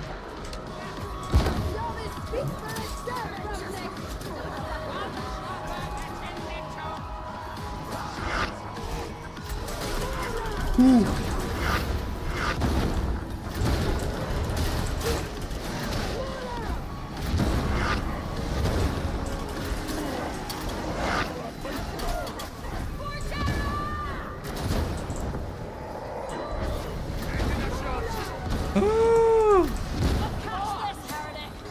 Oh yeah, a lot of people do. Well, a lot of people buy impressions on Twitter, but because now you can make money from it, so Musky Boy is gonna have to control that eventually. But I don't really care about Twitter. Like, to me, Twitter is just for me tweeting what's on my mind, celebrating my achievements on YouTube and stuff like that. I make most of my money on YouTube. I would love to make money on Twitter too, but I'm just not the kind of guy that wants to do drama and hot takes all the time, you know? I post what I post, I thank the communities, get involved with some developers there, you know? I go when I have time. But I focus mostly on social media like TikTok, Instagram, where I can show cool clips of my work, stuff like that.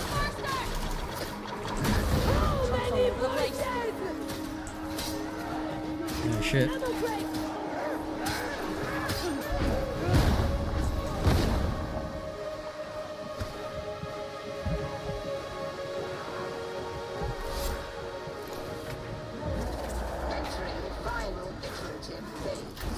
Ah!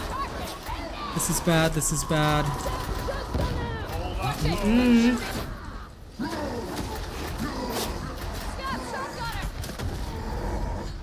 Oh no, come on! Get me out of there! Senoma! Woo! Damn it! Get up, Dick up, get up, get up, get up, get up. Oh, come on! No! Dude, seriously? You didn't push that? Oh my god.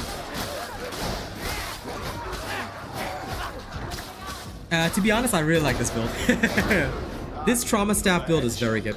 I do have to admit, it is very good. It is very, very powerful.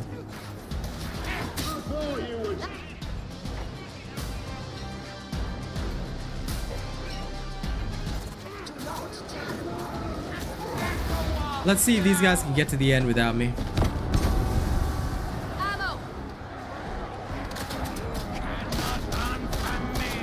Is this guy using a revolver? Like, for real? But you know what? I actually respect the fact that he's using one. Because Sonoma actually performed well.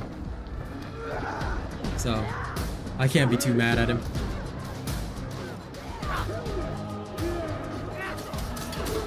Thank you, Dookie. I really appreciate the fact that, holy crap, is this guy actually getting me? Yo! Thank you. Elimination protocol. Respect, respect, respect. Anyway, I'm gonna rap for y'all after this. Woo.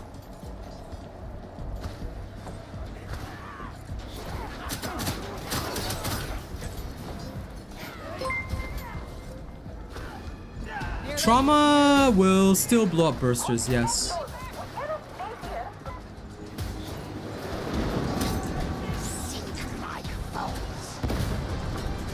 Isolating target.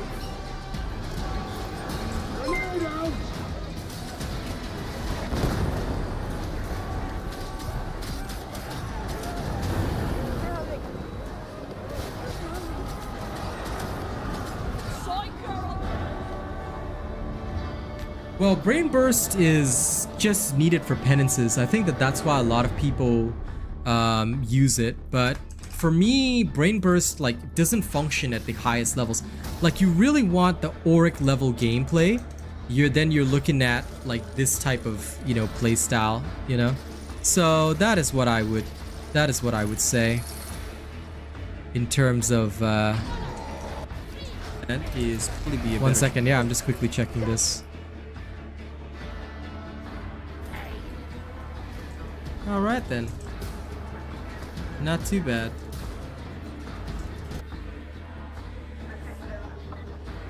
Okay, that. Oh, this is the Brain Burst Psyker. This is the other one. Yep. We kind of. This one is with Sonoma. Okay. Sorry, I just had to check my data so that like when I do post this build, you know, I can upload it efficiently. But yeah, Brain Burst is pretty good if you know what you're doing with it. I certainly think that it's a very good choice. Do you have any characters that aren't leveled? No, I have everything leveled fully. I have fully leveled everything. Now, Dookie, let me thank you so much for that super chat, and I really appreciate your comment earlier. I thought I addressed it, but just in case I didn't, I wanted to let you know that I appreciate the fact that you've been watching my guides and everything like that. I also used to play Outriders, you know. I'm glad you like a caster type character, because I can tell you Psyker is the most fun that I've had. I'm looking forward to playing Veteran though, because there are several bad Veteran guides out there that I really want to, you know, adjust. Oh yeah, sure, for you, Rena, no problem. Let us scour away old scars and awaken new powers. Alright, wait, which region are you in, bro? Because if you are in like EU, you can't rush with me. I'm not sure if you're EU, but if you are, you cannot rush with me, bro. Because you will just end up having like super high ping. Anyway, for those y'all that have never heard me rap before, then this one right now is for Dookie over there. Alright? I'm gonna have to swap to my earbuds for this one. But I hope you guys will enjoy it. Hey, y'all ready? That's okay, Rena. You watch for whatever you can. In fact, since Rena's watching, how about I bust out? How about I bust out one of my fun raps? Let's see, let's see, let's see, let's see. Okay, here we go. Open up.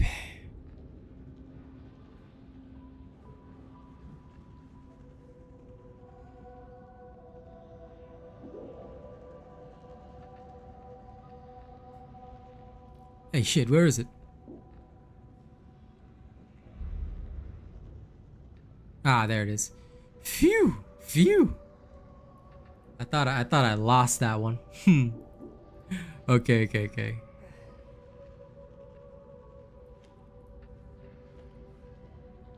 And the beat is here. Okay, hope y'all enjoy this, ladies and gents. Thank you, Dookie, for your kind super chat. I hope y'all enjoy the music. I know.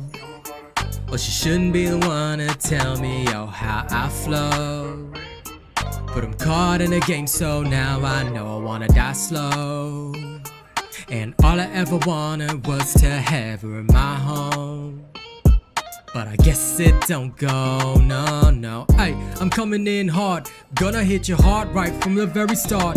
Telling this story of how I was strung up, bitches had me done up. Before I knew it, I was shut up, and I was trapped in a never-ending cycle. Self-abuse mixed with a gaslight sideshow had me believing that I was the asshole. Then I realized they just wanted me to die slow. Had enough of all the fucking treason. Taught myself to stabilize cause I had a reason. Came back from the brink, now I got a better bitch. She my partner in crime, yeah, we the real sitch. I know. Well, she shouldn't be the one to tell me, oh, how I flow. But I'm caught in a game, so now I know I wanna die slow. And all I ever wanted was to have her in my home. But I guess it don't go, no. Hey, you gotta understand, I am coming up with my own underground sound, man. Lots of folks think the music business easy. I can hire vocalists cause I'm too poor, see. So I had to learn how to do it on my own. Much like I had to learn how to say no. Was a time in my life I was always told, yeah, she told me I would never make a hit. So I believe it, she deceive it. Took that punishment and God receive it. Now I'm back on a whole different grind. I got a new mindset that straight up shines. Right from the start, she was fucking poison on my soul. Right from the start, she was what I needed to let go. Don't let it in, don't let it breathe. Don't let it be the end of me. I still got so much more to see. I still got so much more to be. I know. Well, she shouldn't be the one to tell me, oh, how I flow. But I'm caught in a game, so now I know I wanna die slow. And all I ever wanted was to have her in my home. But I guess it don't go, no. If you guys are ever looking for music, SoundCloud and Spotify. Hopefully once things cool down on Darktide a little bit and I've worked on more of my stuff, I can get back to making some more music. Thank you so much for your kind super chat. Thank you to everybody who has liked my stream, alright? Keep hitting that like button. It's one of the best ways to help smaller streamers like me for free, alright? Let me swap back to this. And that song was also one of Renner's favorites. He really liked that one when I first met him, so you know, since I got the chance, I figured I may as well perform, right? Thank you so much for your support. Let's go hit some more Auric missions. Like I said, the Trauma staff right now, I would say out of all the builds, this one has to be my favorite, simply because the debuff is so good. There are few other builds out there that have the same level of debuff control that this one does. So if y'all ever get the right blessings, you know, it's awesome. I know, you like I've tried to be. I try to avoid that one because some people like to dispute that one because it's a much older beat. Even though I have a license, it just gets annoying to get my revenue held up. But yeah, I'm glad you guys like the groove. I love music. It's my other big passion.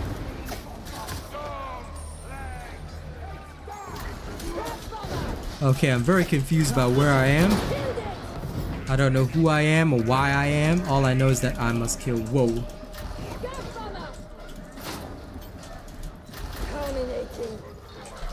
I feel like these guys are not ready at all. Interesting. Do you have a particularly sensitive nose? No, but heretics are very sneaky. One of the eternal verities, I fear. Like, are these guys okay? I switch! Jeez. Okay, we got 2 Ogrins and a Zealot.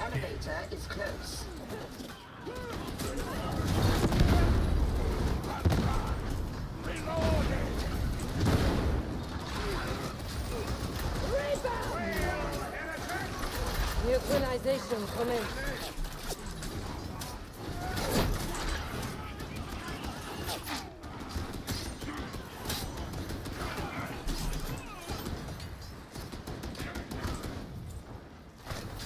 This Serbi guy runs so far ahead of the team. I don't know, guys. If he goes down again, like, that's just not gonna be good. I bet he's playing some kind of loner build, which is why his team got screwed in the first place. Remember, even if you have a loner build, you are not supposed to... Also, I hate how they can just fire down at us. That is pretty uncool. If they want to fight that hard, they better be coming in.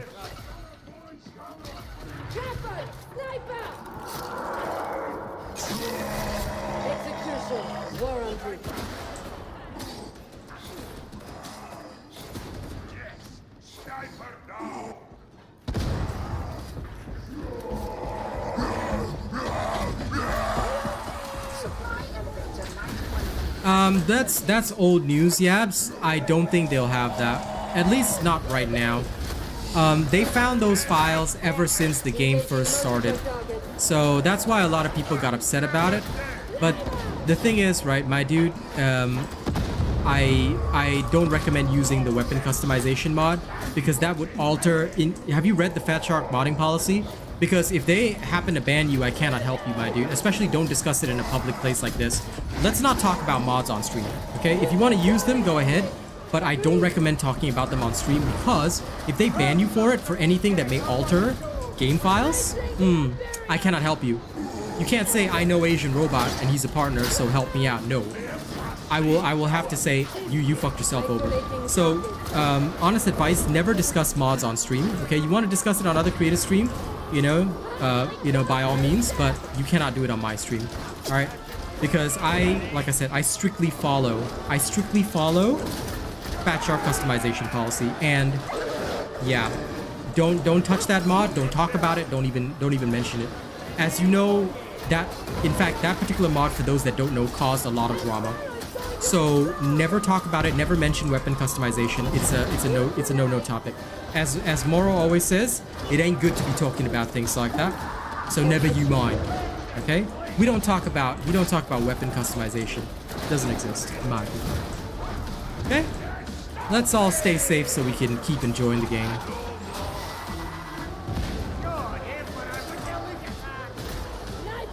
Oh yeah, there's a whole meme about it. You can go research the history of Darktide if you want.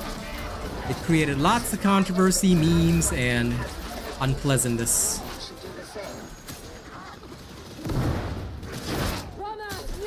The only clue I'll ever give you is that it's immeasurably complex, okay?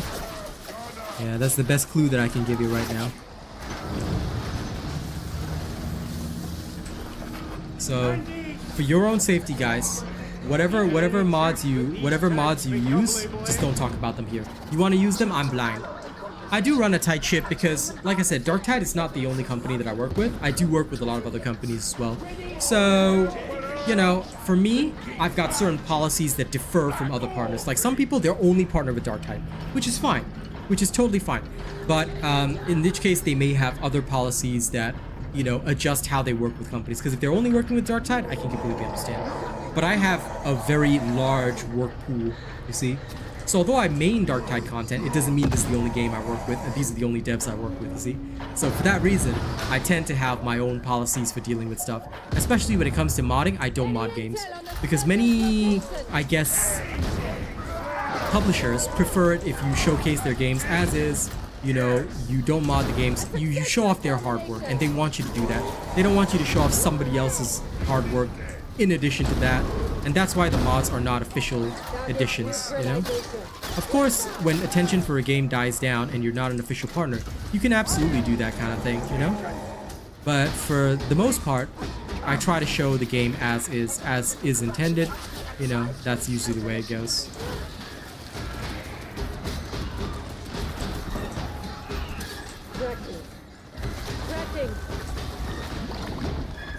If you get a mod that allows you to romance hard drawn, okay, fine.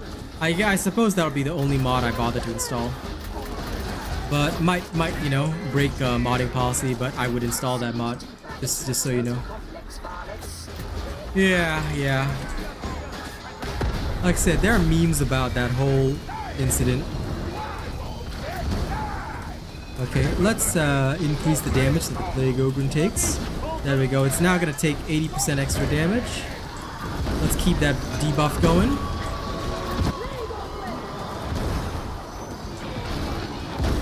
There we go.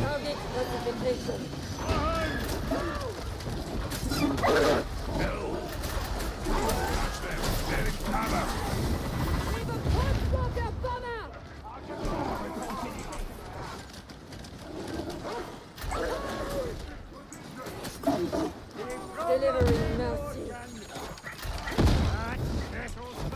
Woo! Yeah, no thanks. I'ma just wait.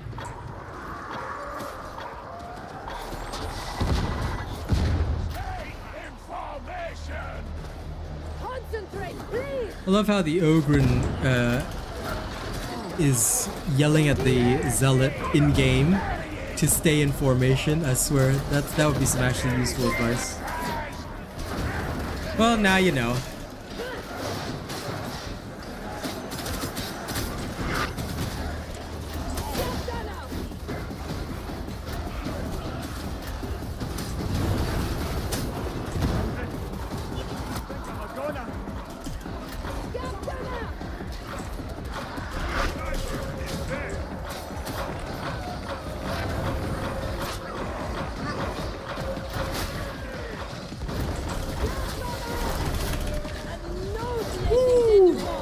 Don't know how I managed it, but that was pretty good.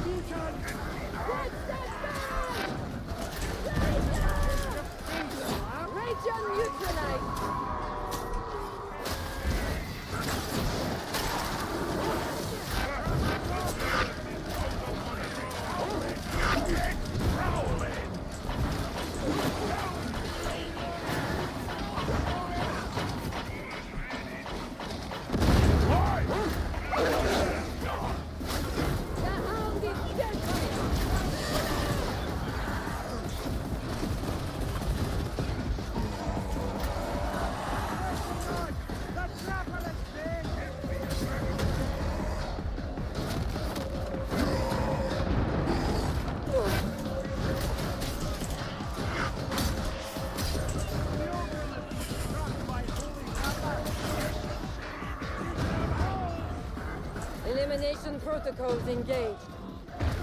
Now, the thing is here, please move. Alright, if you're the type of person that stays lagging behind even for 1 second, that is incorrect. Never ever do that, okay? Everybody should always be up front immediately.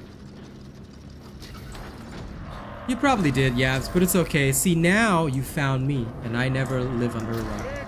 Good night, Boog. Thank you so much for hanging out, man. It's been good to see you. Boog's one of my oldest friends, so always good to have him in a show.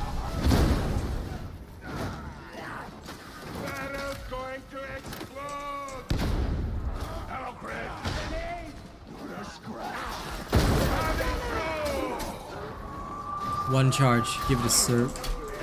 Oh, does Serby not want it? Serby the Furby?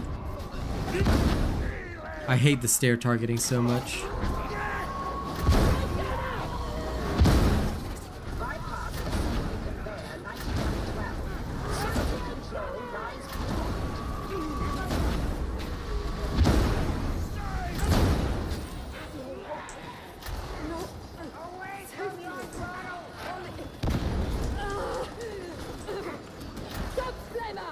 Targets identified.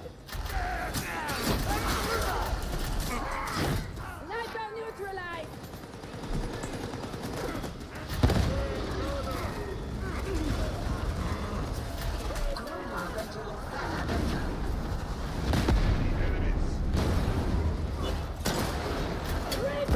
Sniper! I think it's dead!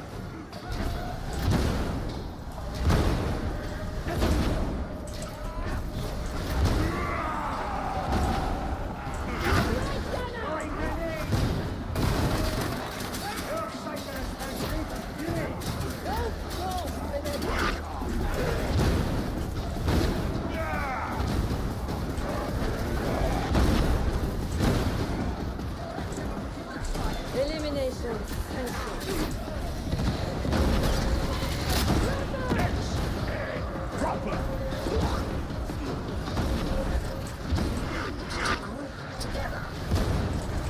There we go.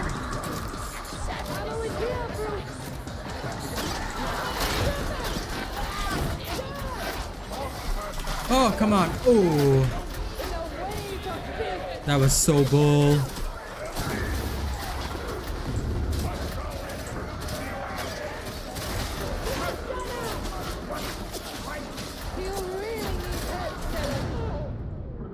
Yep. Congratulations to Serby. He just ruined the entire run.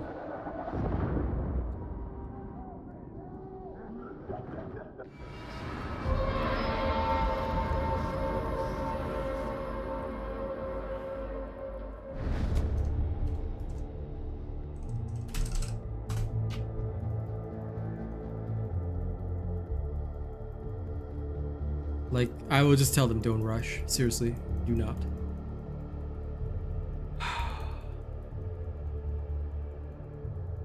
If you are not capable of single-handedly killing the entire horde by yourself, don't rush. Don't try to move faster. Don't try to do things that you shouldn't do. If you do that, what's going to happen is that you're going to get yourself and your teammates killed. But then again, that run was already foobar before I came in. I only managed to preserve it that far. A lot of people are not ready for Auric level games. And a lot of people don't understand, you know, like I said, don't rush. If you play a Zealot, I want to see you be the last man in the team unless you are tanking a front line. And even if you're tanking in front, right, you shouldn't be anywhere more than 10 steps ahead. I've always said this rule, guys. Eventually, every Zealot will get it. But I'm going to tell you, 10 steps. 10 steps from your team at all times. At all times. Doesn't matter how difficult it is. Doesn't matter how hard it is. 10 steps. Because if you cannot play within that bubble zone, you know, you're not ready. You're not ready to be a proper Zealot, you know? Oh, so you want something, do you? Let me see what I can do.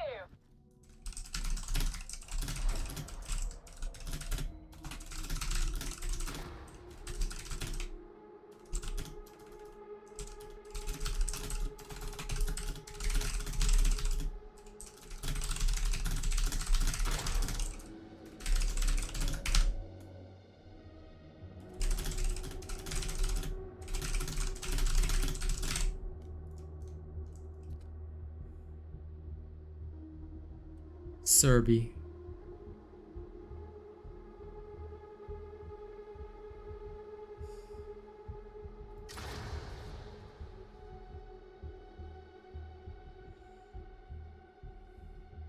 He doesn't even have the loner perk and he was rushing ahead. Okay.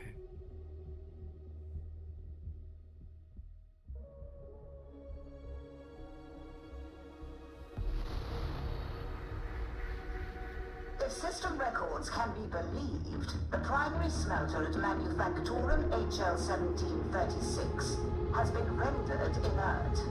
Rumor, though never reliable, suggests demonic activity within the smelter's fabric.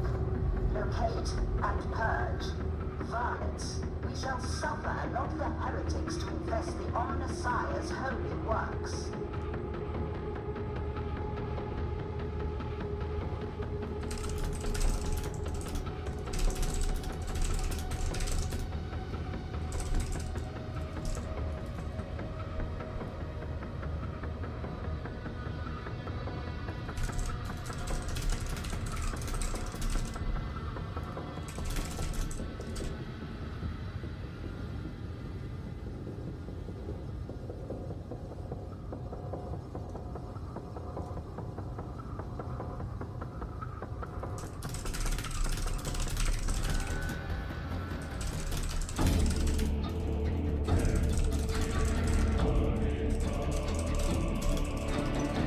Just replying to a YouTube comment in between.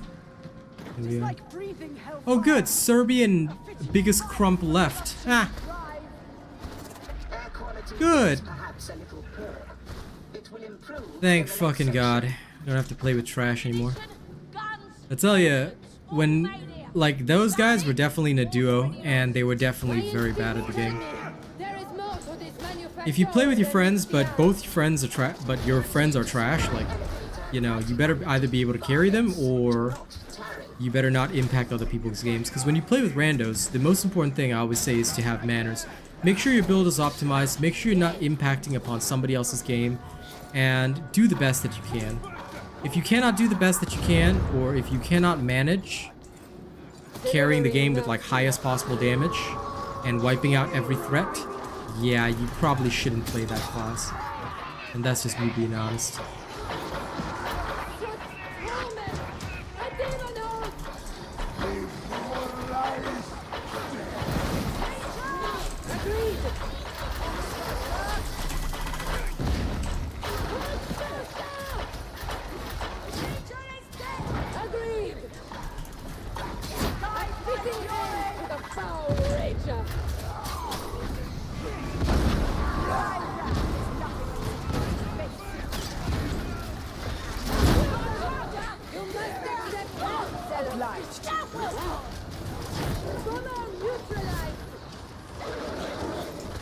Elimination protocols engaged.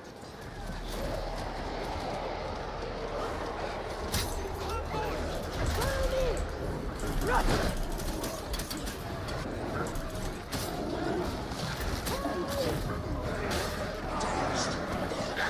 are these guys doing?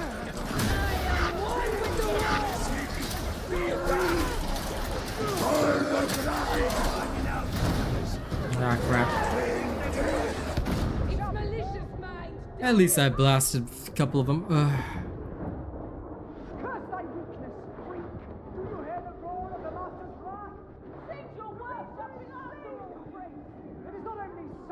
Zunia, I respect you, but please get me up quickly. Thank you. You have no horde clear without me. Sometimes getting people to know where to go is so difficult.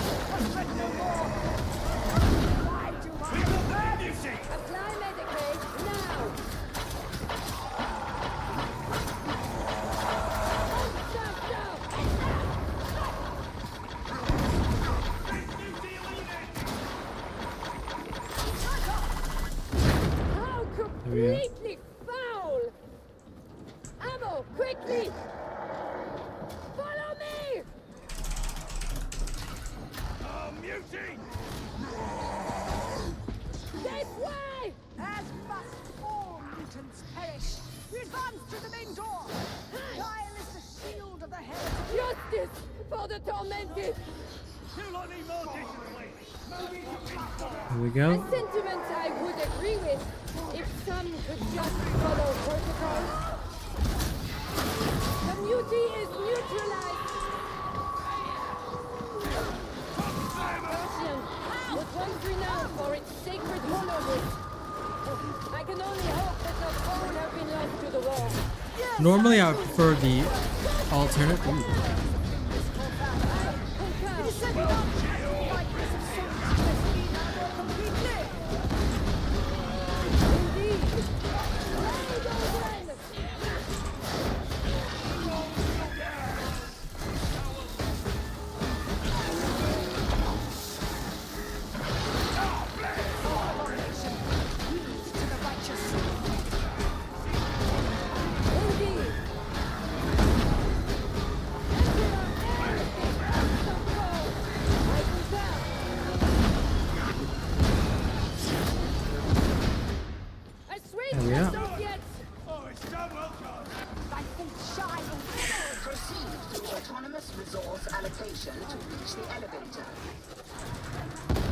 The Ogryn, in my honest opinion, is that he should be a frontline fighter.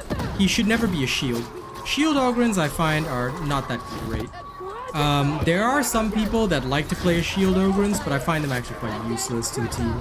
I very much prefer Ogryns that are either strong melee fighters or very strong range fighters. Either one would, in my opinion, be a potent build. Because a good Ogryn being a melee fighter can really help, a melee fighter can really help your team. if you know how to use it. That being said, a bad Ogryn is one that only shields and doesn't make effective use of their abilities, because don't forget, the Ogryn's body size blocks a lot of shots from the veterans, things like that. So the trade-off is that although you, as a shield Ogryn, you can defend Psychers really well, because Psychers can shoot through you, veterans cannot, so it can be quite difficult.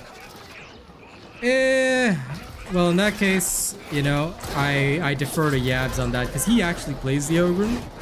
And I would say, if they're super strong melee, good. Why haven't I seen a single shield Ogryn actually take out my enemies, is what I want to know.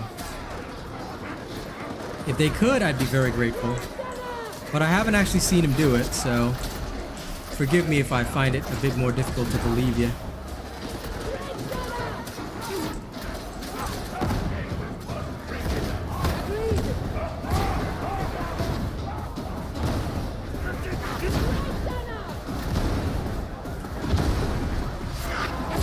Even if we use a situation like right now as an example, right? I should be seeing plenty of kills from the Ogryns, but I'm not really seeing them putting in a lot of that work. So this is what makes me not really trust a lot of the players, because as good as the builds are, I don't see them doing it, you know? Well, I should hope so, because, like I said, I haven't seen them putting in any work. And that's my issue. You know, I can only go based on data I've observed. Maybe there just aren't any Ogryn creators out there. I would really hope that there would be more. But, yeah, I've just not seen them be very effective.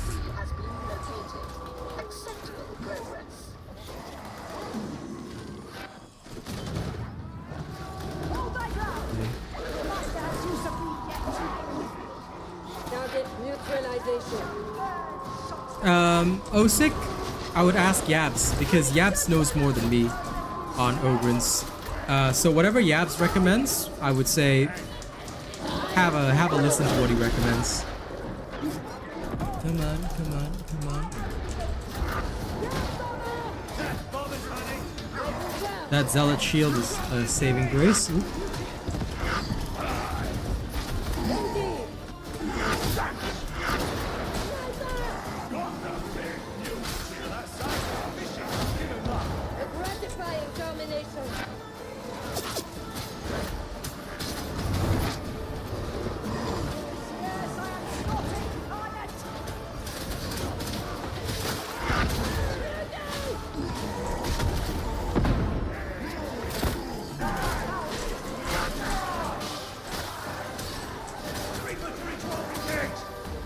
Where the heck is our veteran? I literally don't see the fella.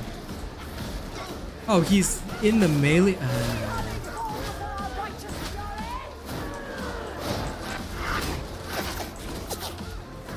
For a guy that calls himself Mr. Aim and he's a veteran player, I don't know why he's not shooting.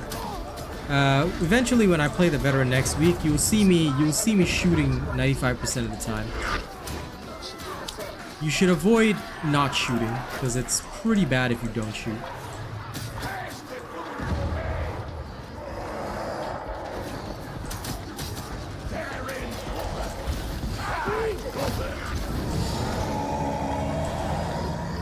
There we are.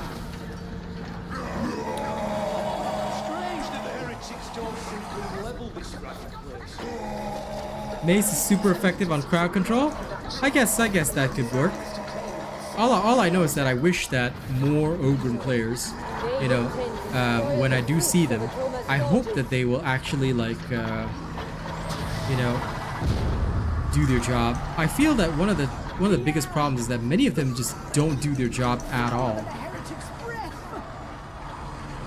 And that's where it irks me. Like, I always hope that they'll properly do their jobs, properly do what they're supposed to do. But sometimes I feel like they don't. And this is problematic for me. Right. Let's find this friggin' smelter. Agreed.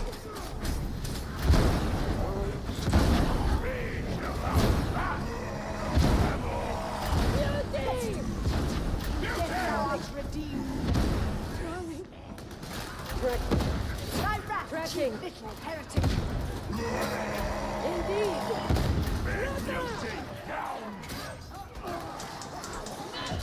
Feast thine eyes like fire. Purge the smoker of all trace of demonic fire. Ready your weapons.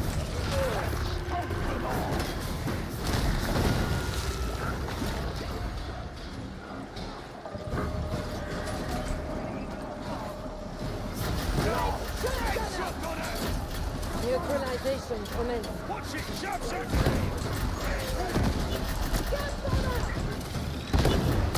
Down! Moving to Turning off the gunner. Like I'm dead. Like the Emperor. Great gunner.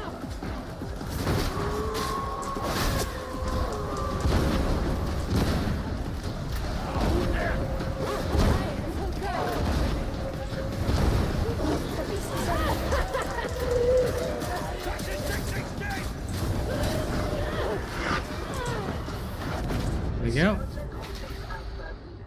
And after that, I will heal. This we can reach out. Oh crap, it needs to charge. Oh, there it is.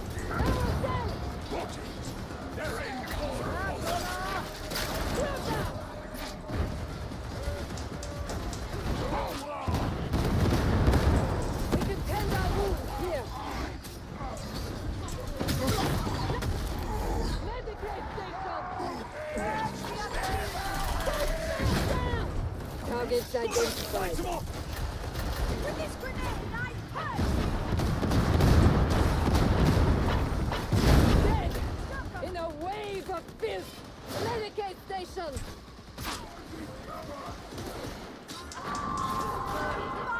Now, please don't do what I just did there, blowing up on purpose. Because if you don't know that there's a Medicaid like right next door, I would probably say don't do that. It can result in some pretty bad situations.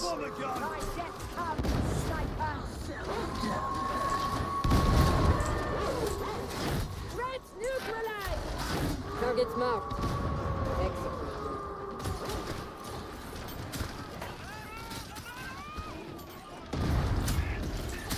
Also, consistently signal if you are choosing a different path.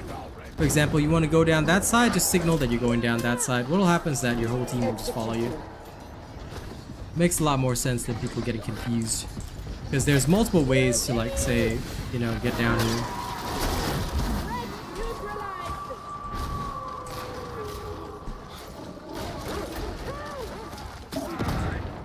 Okay.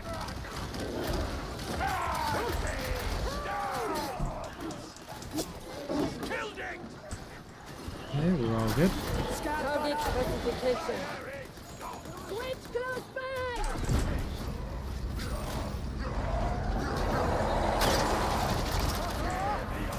Indeed. No surrender!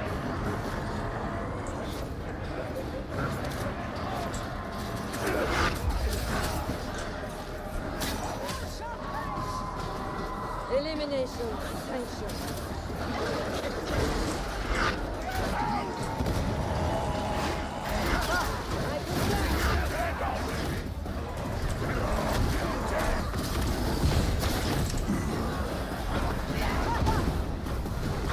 Indeed.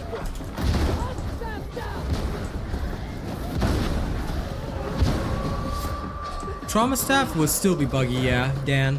So it cannot target well on staircases, which is very annoying, but you kind of just have to live with it because the trauma staff, unfortunately, has one of the best debuffer builds, and it really works very well. So I don't know. I really like the debuffer build, but every time I see a staircase, it just feels so bad. Hopefully, they will resolve it.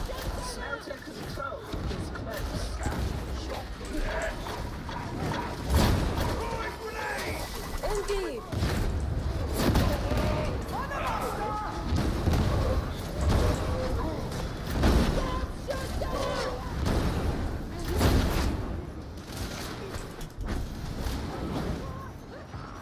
Target tactics identified.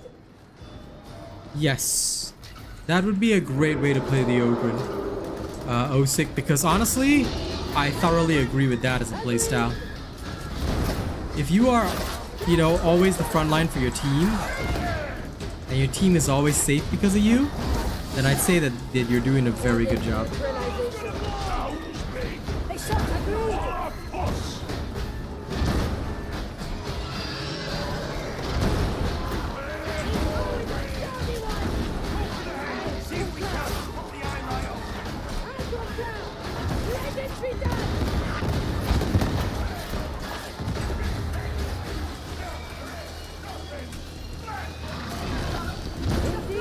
See, once you start getting the stacks on it, it's so easy to kill him.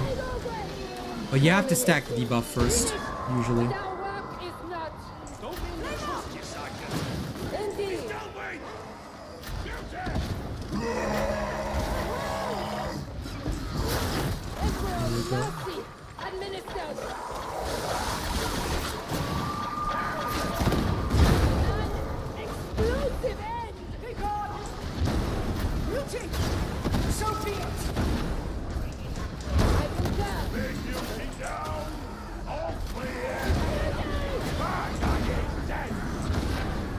Elimination protocols engaged. No. Brain Rupture has 0 damage. Compared to us, like, Brain Rupture's damage is weak. Nobody ever uses it. People only use it for penances, so I'll actually, like, be delivering a build tonight that people can use for the Brain Burst Warp Charge penance. But what I will also say is that it is one of the worst talents that you could have, because right now it's too slow and too weak. It doesn't do enough damage to make it worthwhile in, like, say, Auric level missions. But in other content, sure, you know, fair enough. If you're not playing Auric missions Auric Damnation missions constantly, then Brain Rupture is a fine choice. You can use it. But in Auric Damnation, it's usually considered a poor choice, because let's say you want to deal with armored targets, you can deal with armored targets using other tactics instead. For example, me, I use the trauma staff to deal with armored targets, and it works very well.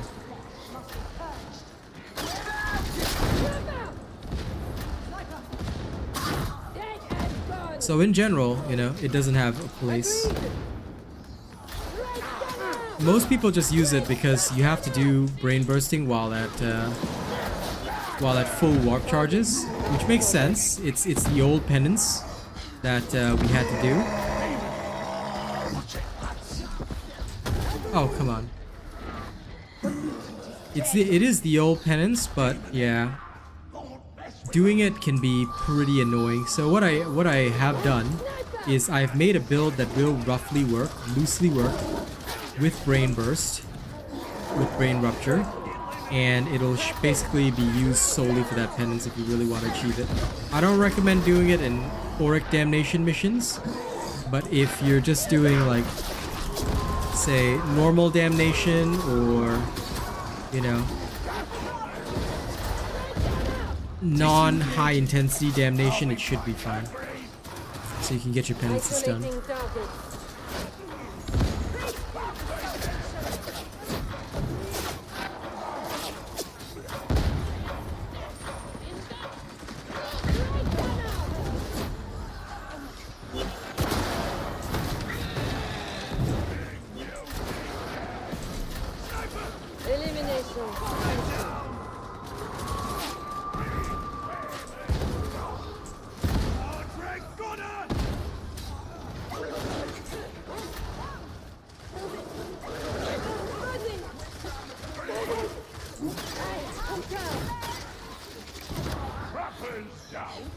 There we go.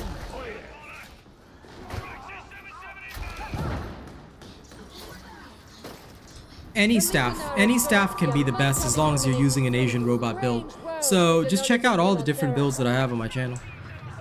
You can use any staff. Any staff can be the best, but as long as you're using the right build for it. So if you're playing Smite Psyker, for instance, you might want to use the Surge or the Void Strike, up to you. Alright, that one's already uploaded.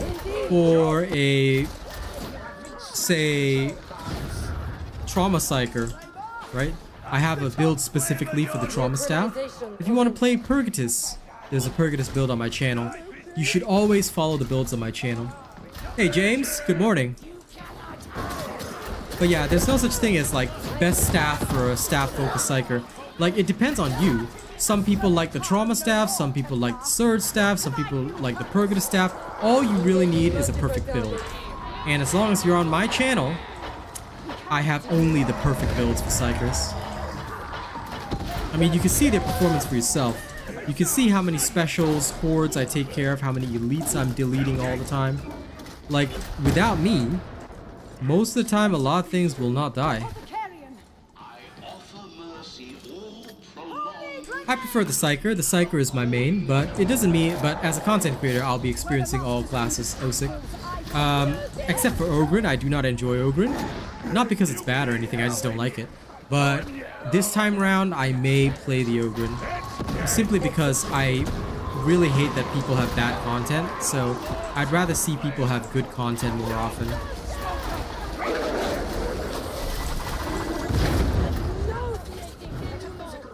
Must be excised from smelter machinery.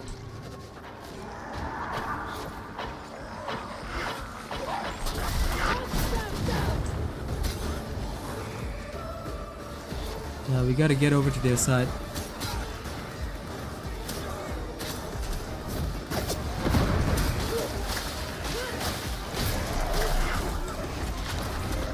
You might be thinking to yourself, what the hell is the robot doing right now? Okay.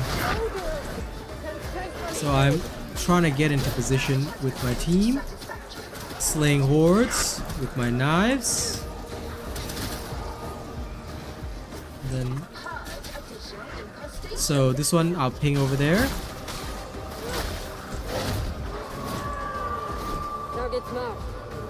Then I'll try and cover. So you'll notice somehow I stop sometimes. Yeah, because there's no point in being the kind of guy that rushes. It's usually pretty bad to do so.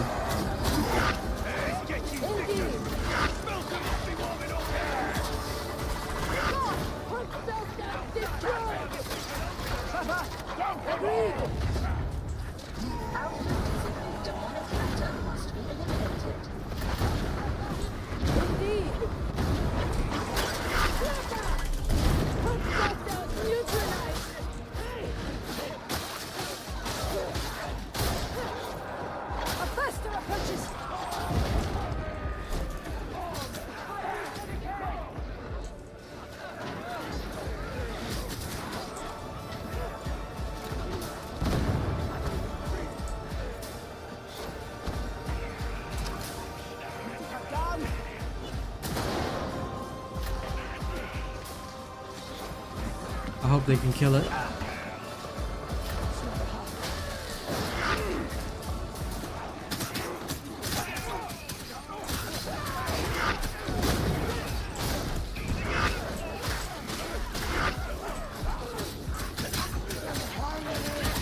Target neutralization.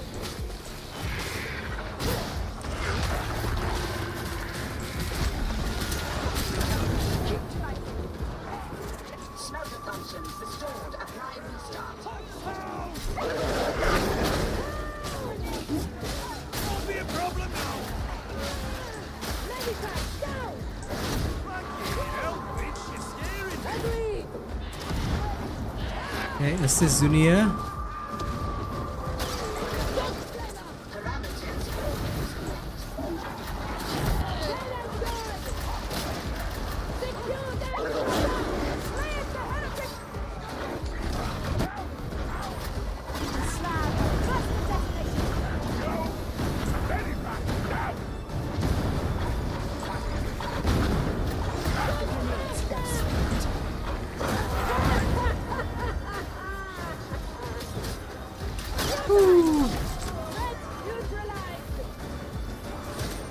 Well, this is a fun little adventure.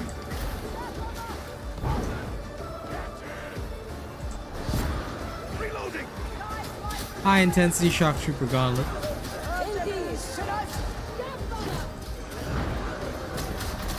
With proper coordination, assuming that people are allowed to do their job, like you'll just be able to see like everybody just absolutely wipe everything else out.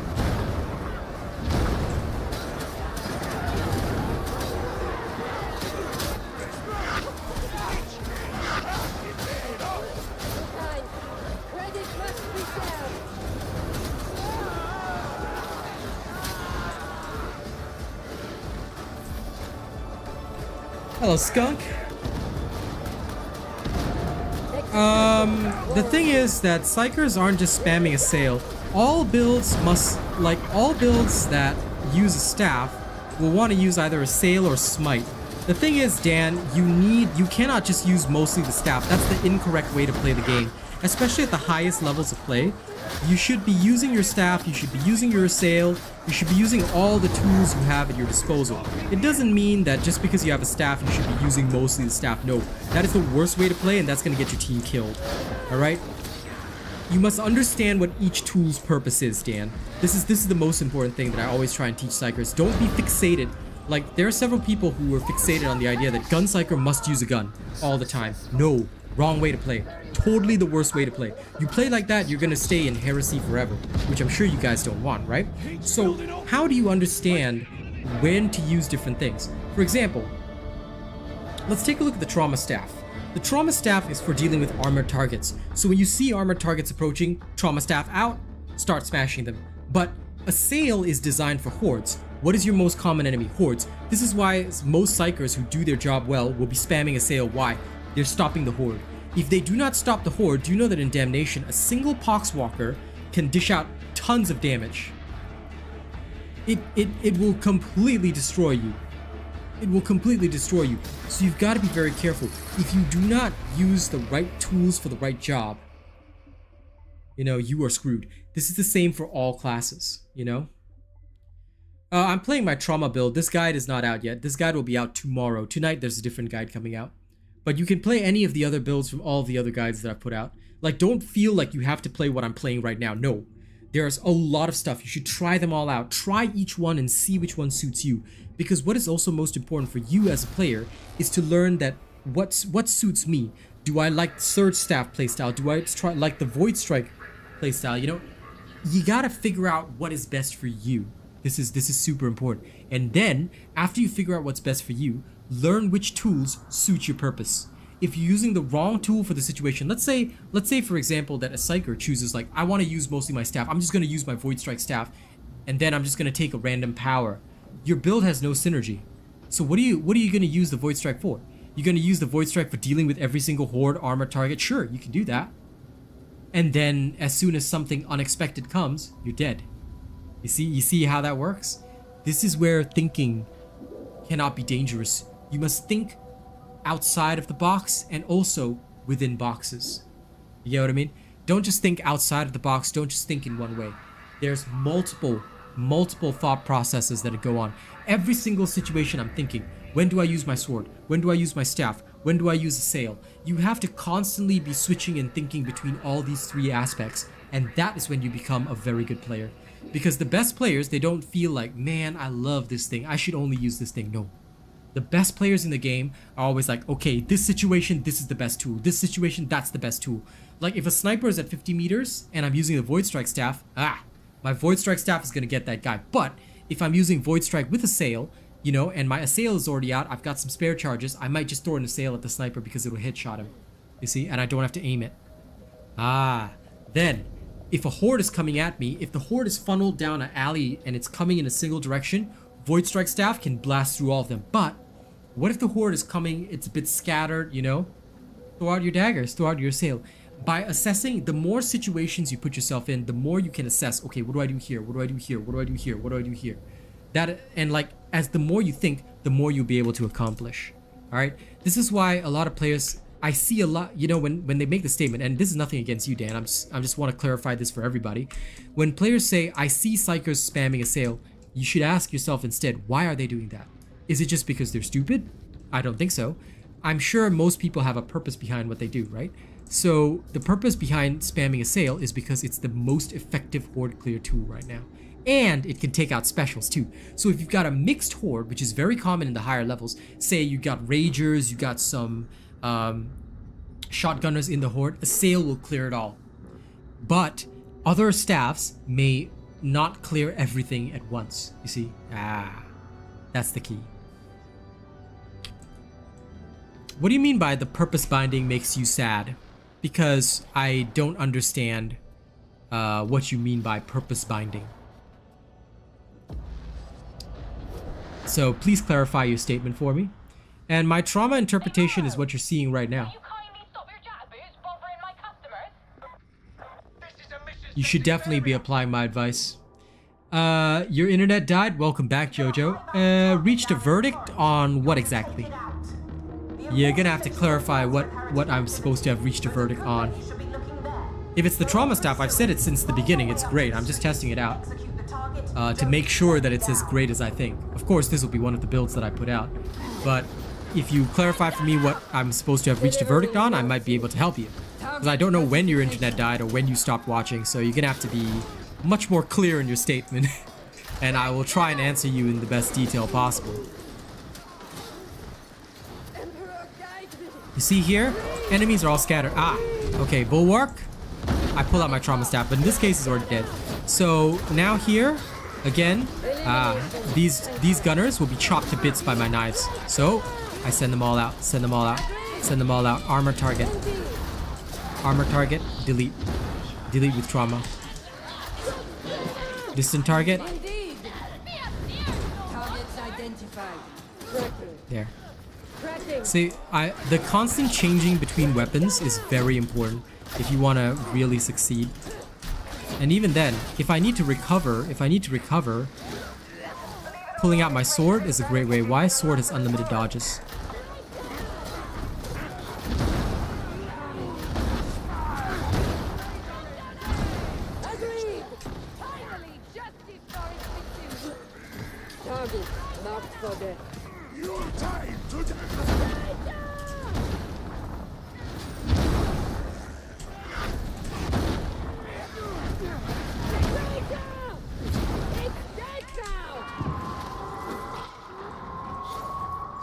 I will not be revealing that until the build video is out, Jojo.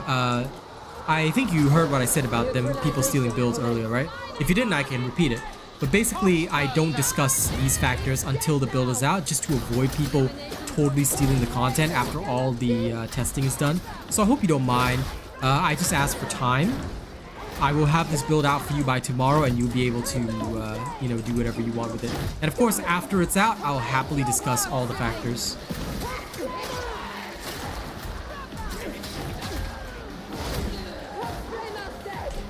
I mean, more Gibbs flying everywhere can be pretty cool, I guess. I certainly don't see it as a bad thing.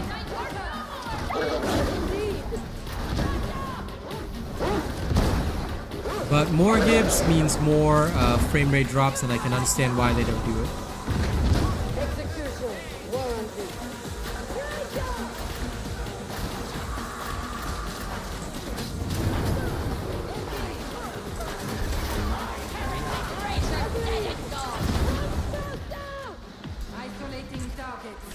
Yep, no problem. It will be out by tomorrow night.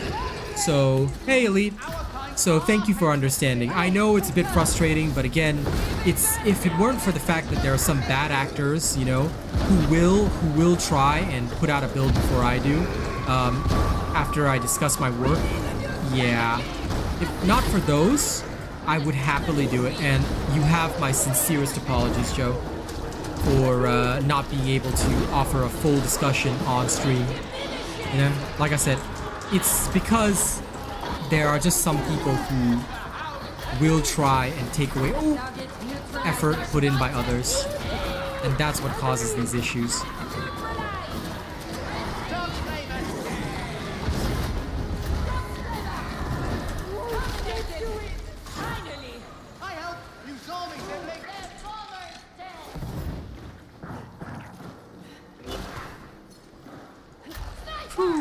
But yeah, all good so far. Certainly better than trying to play Brain Burst. Brain Burst was the worst experience last night. Like, I literally cannot stand that damn skill. Now I'm playing my Trauma debuffer with the Brittleness, and yeah, it's working really well.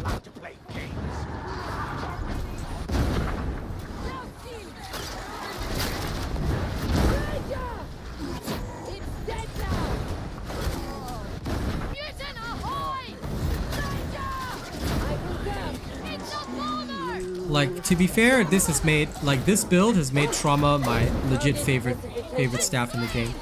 Like, it's hard to lose with it. You know, I mean, you can still lose, don't get me wrong, in very bad situations, but I've been passing through high intensity shock troopers all the time with it, which is crazy. You know, no other staff build has a success rate that's this high. And it's crazy. It's legit crazy.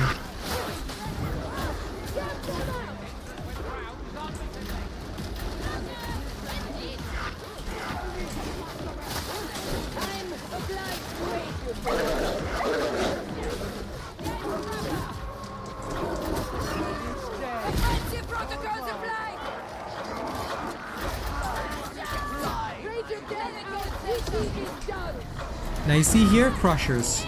Crushers are very heavily armored targets, so make sure you utilize your Trauma staff against them. This is where your job is to preserve and help your team. Targets identified. The dog is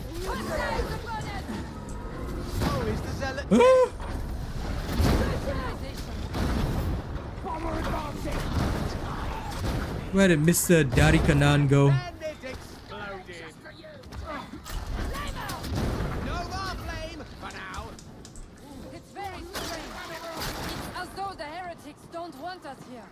Now you see I took like 0 damage in that engagement. It's that easy, legit. You know, if you know what you're doing, it's like, it's as easy as breathing. Engaging multiple targets.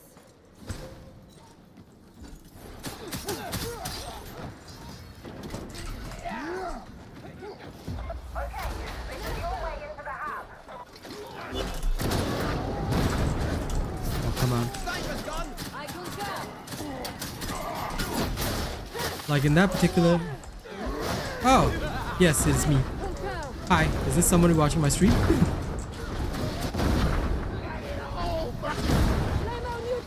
Isolating targets.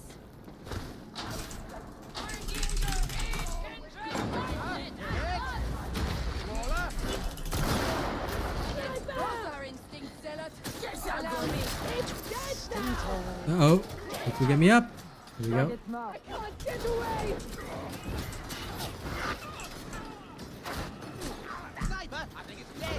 The soul is willing. The flesh Hold out for the ascender. Yeah, this guy used to watch me pre-update. Fair enough. Caught in that killing field. Be gone from my tree, trapper. Found you. Perks focus on health or toughness. You talking about curios? Cause depends. You can check any of my videos. I never change my curios. So if you go to the curio section of any of my build videos, I explain the curios I'm using. That's all. So yeah.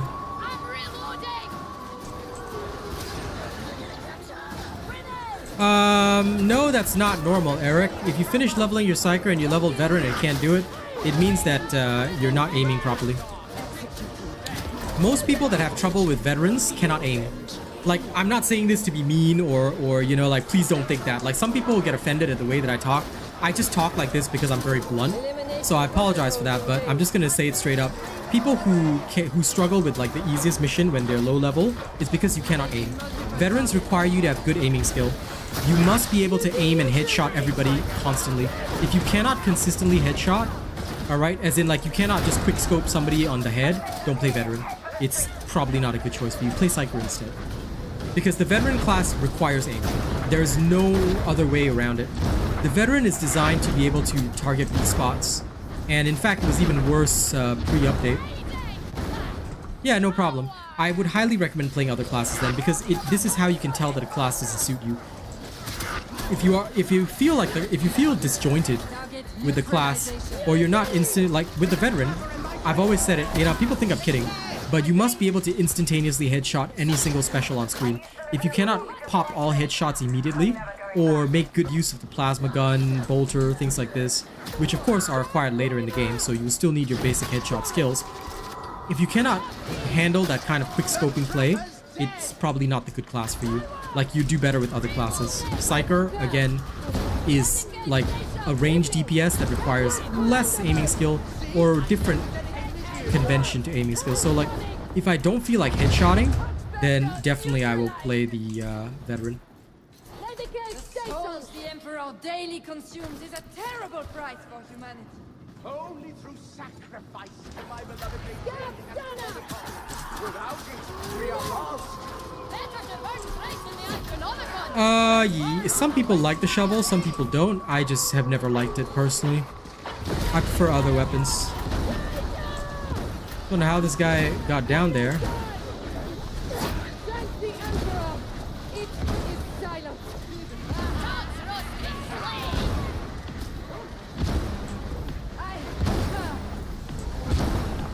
Executing.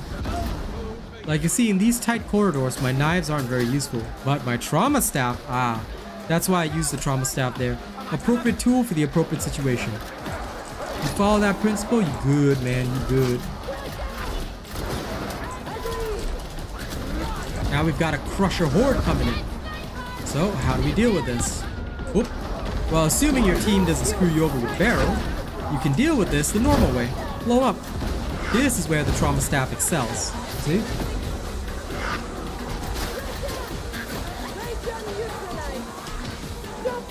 Let's get Vesta up.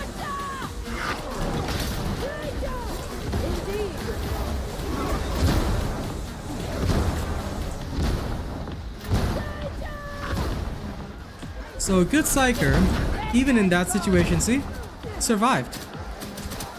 If you're good at what you do, or you know what you're doing in general, right? You can always come out on top. But like I said, you have to know how to use your tools.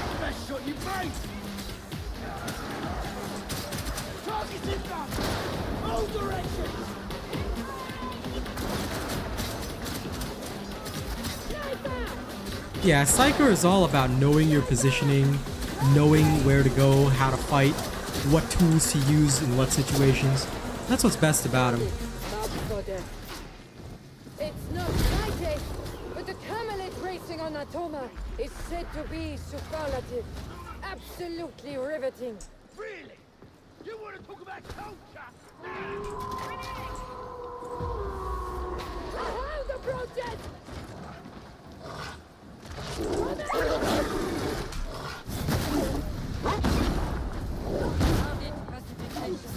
The hound is no more!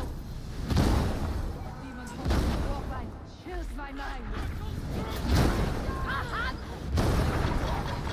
Going to rapture! Whoop. Really? Really? You had to blow me up.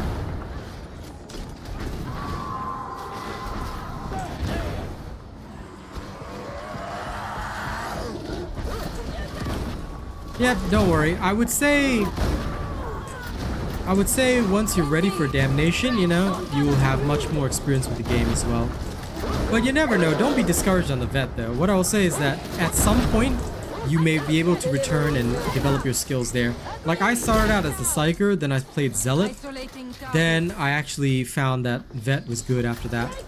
So that was my evolution when I first started this game. Of course, it was very different in the pre-update. We didn't have the same kind of awesome stuff like you guys do. But yeah.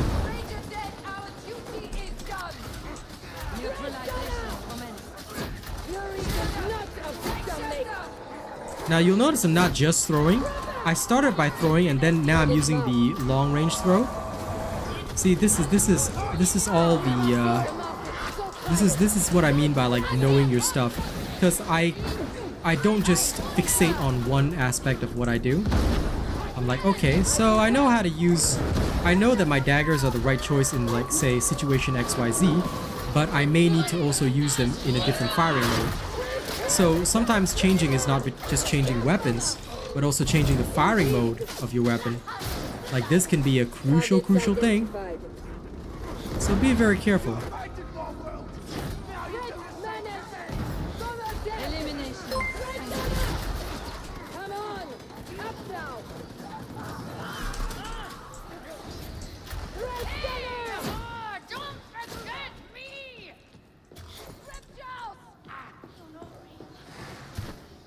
Don't care about the scriptures.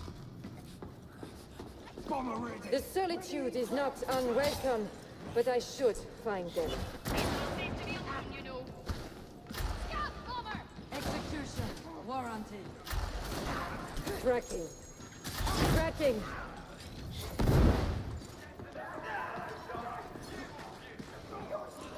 Right down!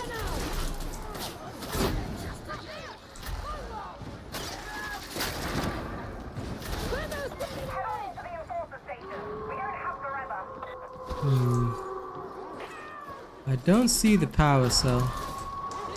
Oh, Vesta found it. Multiple targets. Agreed! The hound is dead! Eliminate that gun! I can help!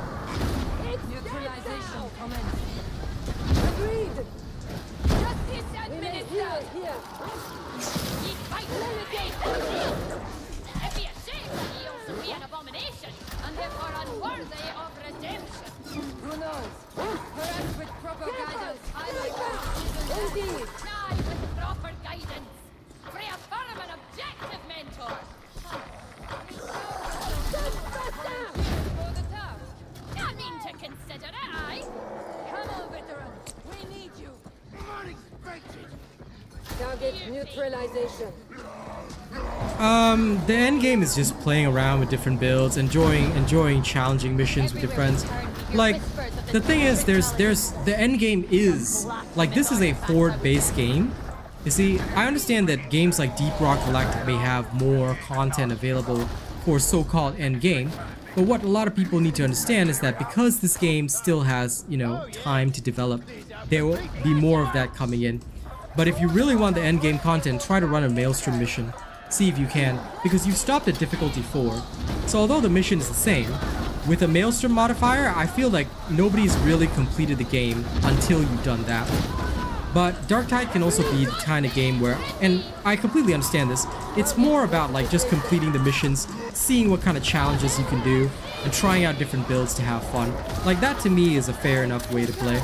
Like, I don't disagree that having a full-on proper endgame would be awesome and very welcome, but, you know, I'm not gonna hope for too much when they only just managed to develop their skill trees, you know?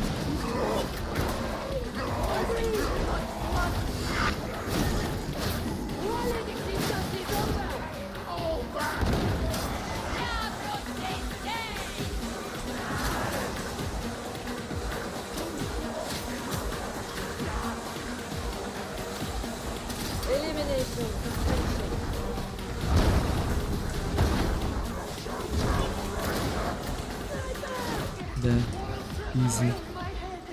Hey. But yeah, endgame content has been something that players have complained about since the game first started.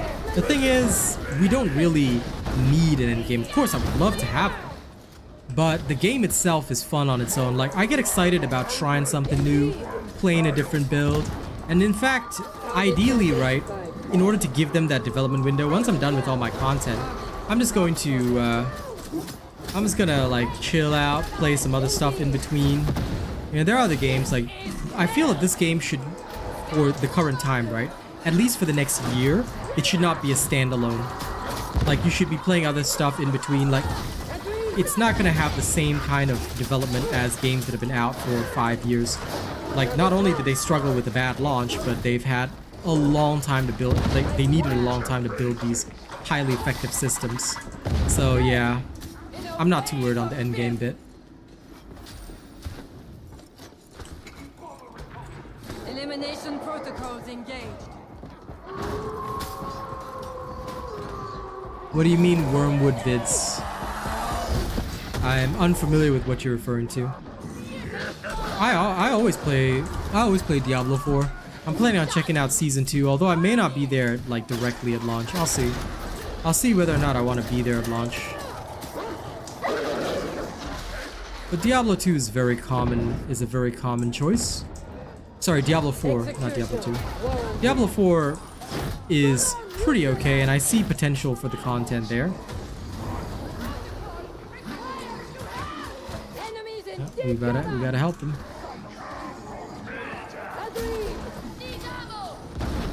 Isolating targets.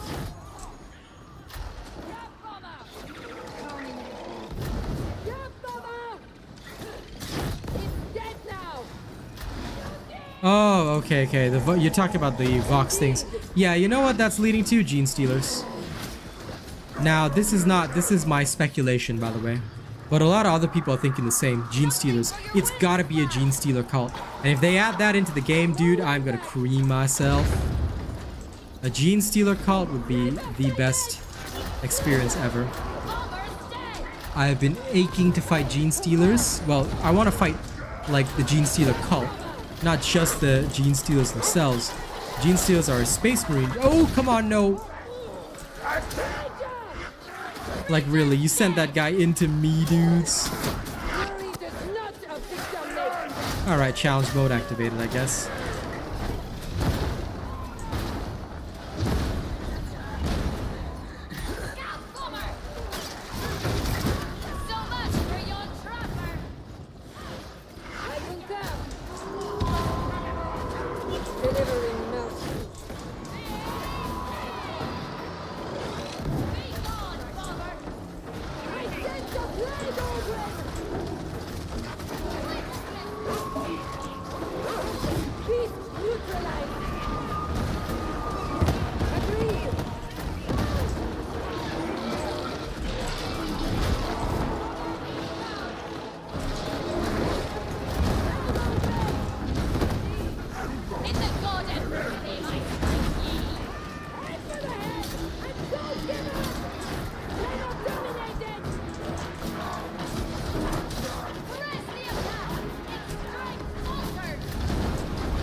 Nah. It's gotta be gene stealers, bro. I would not accept anything other than gene stealers. If it's anything other than gene stealers, like the rage that I experience would be unfathomable. If it's not gene stealers, okay, it doesn't exist in my opinion. Not use this precious respite for prayer. A single, yeah, like we should be able, we should go assassinate a single gene stealer. I agree with this. I do not disagree because legit, man. Ain't no way normal humans are dealing with gene stealers, bro.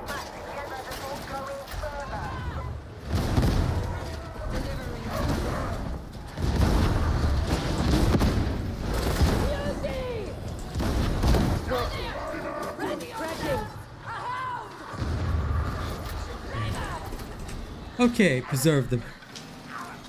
Yeah, Gene Stealer Cult would be beautiful, Ellie. By the way, hey, what's up? Welcome to the last match of the morning.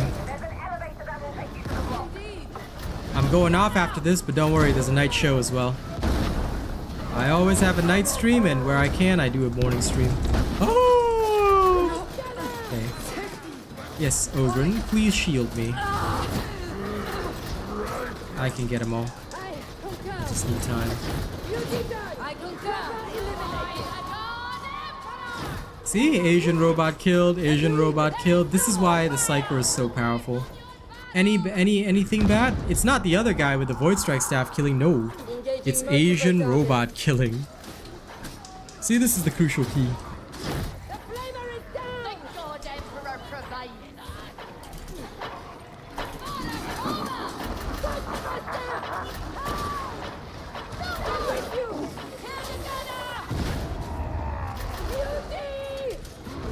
Armor target.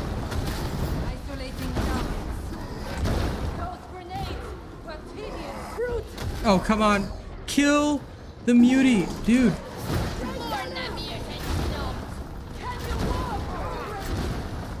Reaching into the wall. I'm gonna try and get rid of these guys.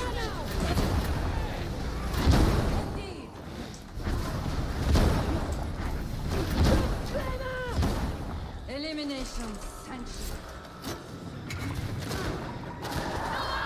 Lamentable! Heads up! Talk faster! Dominating.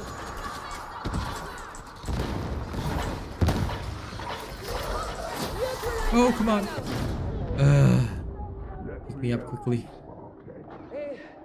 Generous calling. The dropper has been redeemed! Protocol engaged. Confirm. God Emperor, plenty of ammo! Held it. In the God Emperor's name! Sliver! Beware! Indeed. Focus! They are many! Shield ray! Come to me! I hear a demon host. It's a demon. The voices. Death bomber.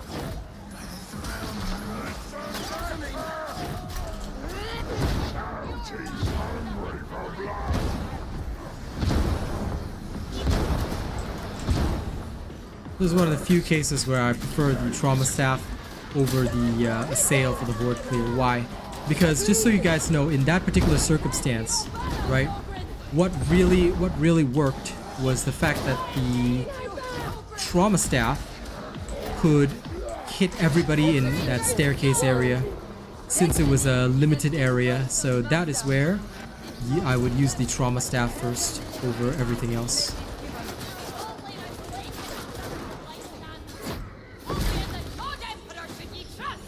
I do. But it Here we may are. be our trials are beyond his influence. Even the brightest light needs fuel to continue shining. And that fuels your faith! Our service under termination! So long as we didn't both Trauma stagger CC is definitely no joke. Granted. You're cleared for the elevator. I agree. If ye think moral be old, what about the tech priest? Older still, I reckon. It's traced through with machinery. What their soul indeed appears old. All I know is she's bleeding annoying. Listen, the Zealot would definitely go and fight a Gene Stealer. I believe the Zealot will try. No, the Zealot will Thunderhammer it. The Zealot will definitely Thunderhammer that Gene Stealer.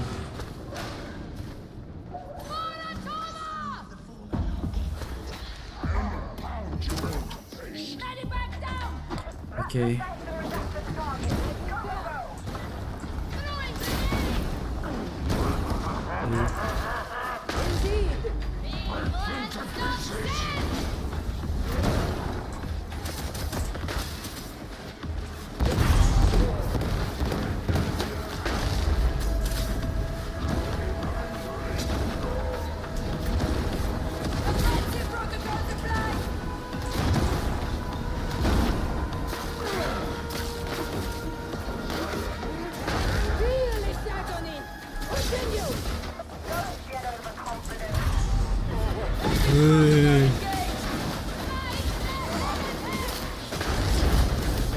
There we go.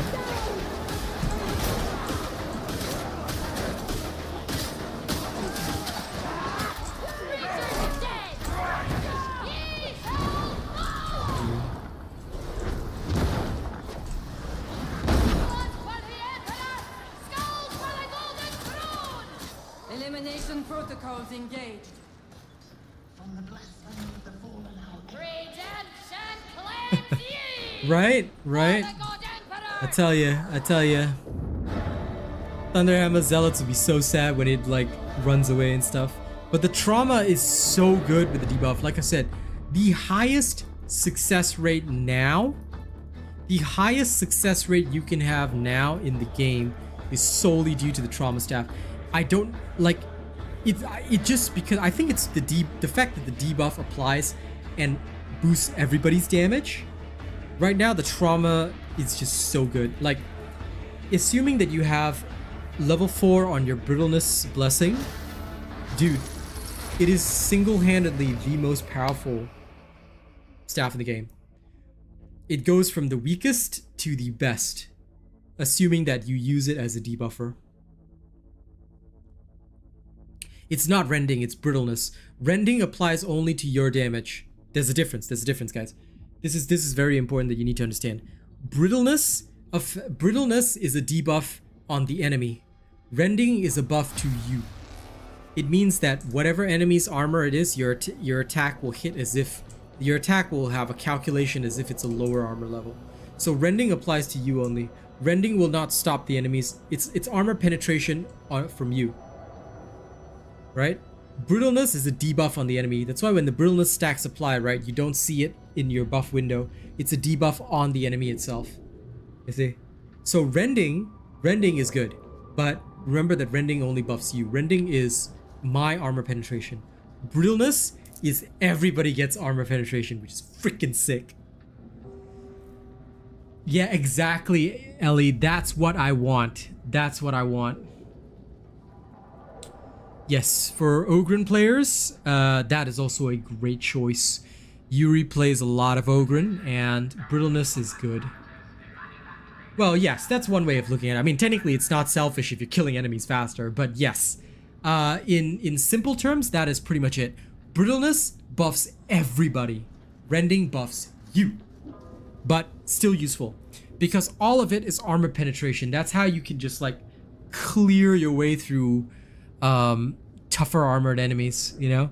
Which is why I'm thinking of a veteran build with the recon last gun to just burn through everything would be freaking sick, you know? Just spam that gunfire. I would love it. I would love it. Especially with punishing salvo.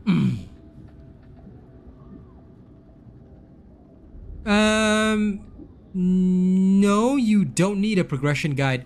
My build videos, Eric, as long as you have that gear, because I'm always playing Auric Damnation, all of my content, all of my build guides are made at that level. So if you're using my build, you should be able to go to that level, assuming you've got the same kind of stuff. If you cannot do it, then it's probably your stats are not ideal. So you haven't rolled in ideal stats on your staff, you haven't rolled the ideal perks and blessings. These are usually a big factor. I never take Dum Dum. Assuming it's a gun with continuous fire, like a recon last gun, punishing salvo only. Because punishing salvo makes the third and fourth shot in the salvo deal more damage. Dum Dum is no use. Yes, it's only on the trauma staff.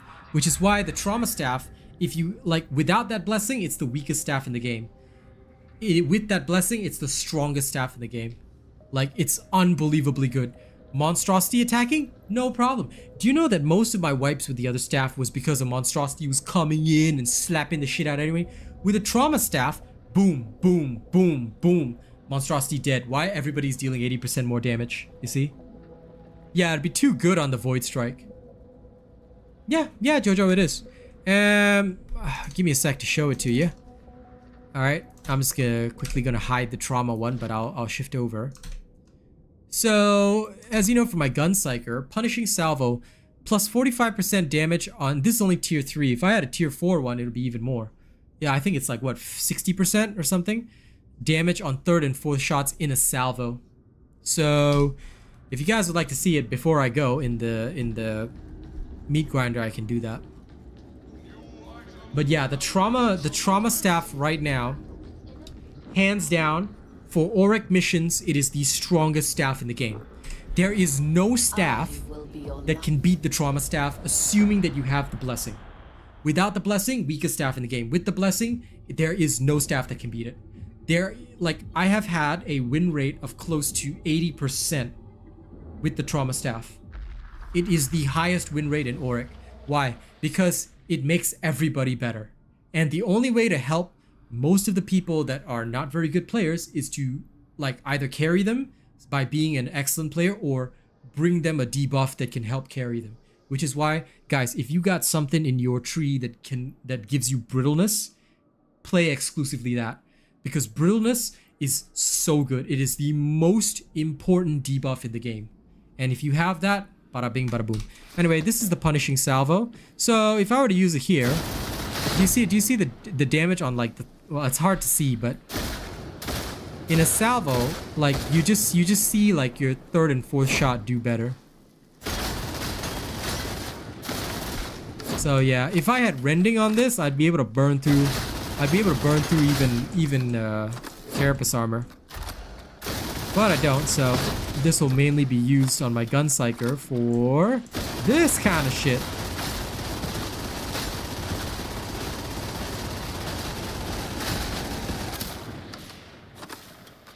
So yeah, if you really want to play a gun psycher, get yourself some punishing salvos.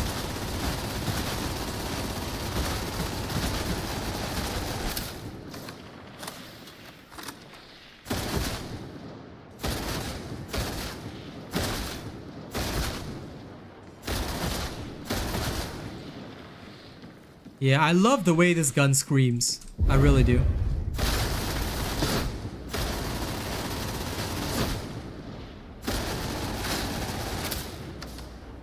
This gun can really scream.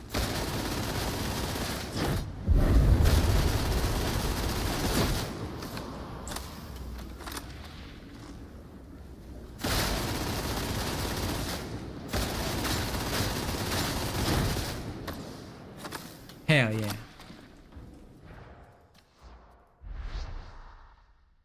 So yeah, that's basically it. The recon literally does go brrrt. But anyway, I hope that today's session has been a good teaching tool for you guys. Remember, use the appropriate tool for the appropriate job. Also, bring debuffs if you can. Debuffing enemies is better than buffing your team, because many of the times people can't make use of buffs, but debuffs are always active, you know? Yeah. Try between Sustained Fire and Punishing Salvo, because Punishing Salvo, I don't know, I didn't see it working just then. I don't know if it's bugged. But if it is, then don't go for Punishing Salvo. Either way, you know, roll whatever you think is good. For now, ladies and gents, I'm going to go off and have my lunch. I'll see you guys in the evening. Thank you all very much. The Brain Burst build will come out tonight so that I can clear that, and then the Trauma build by tomorrow, okay? Hopefully by tomorrow, I'll also be playing the Veteran already, because once the Trauma build is out, then I don't have to think about it, and it's all good to go. Alright. Thank you all. I'll catch you all this evening, alright? Y'all have a good one. See you later.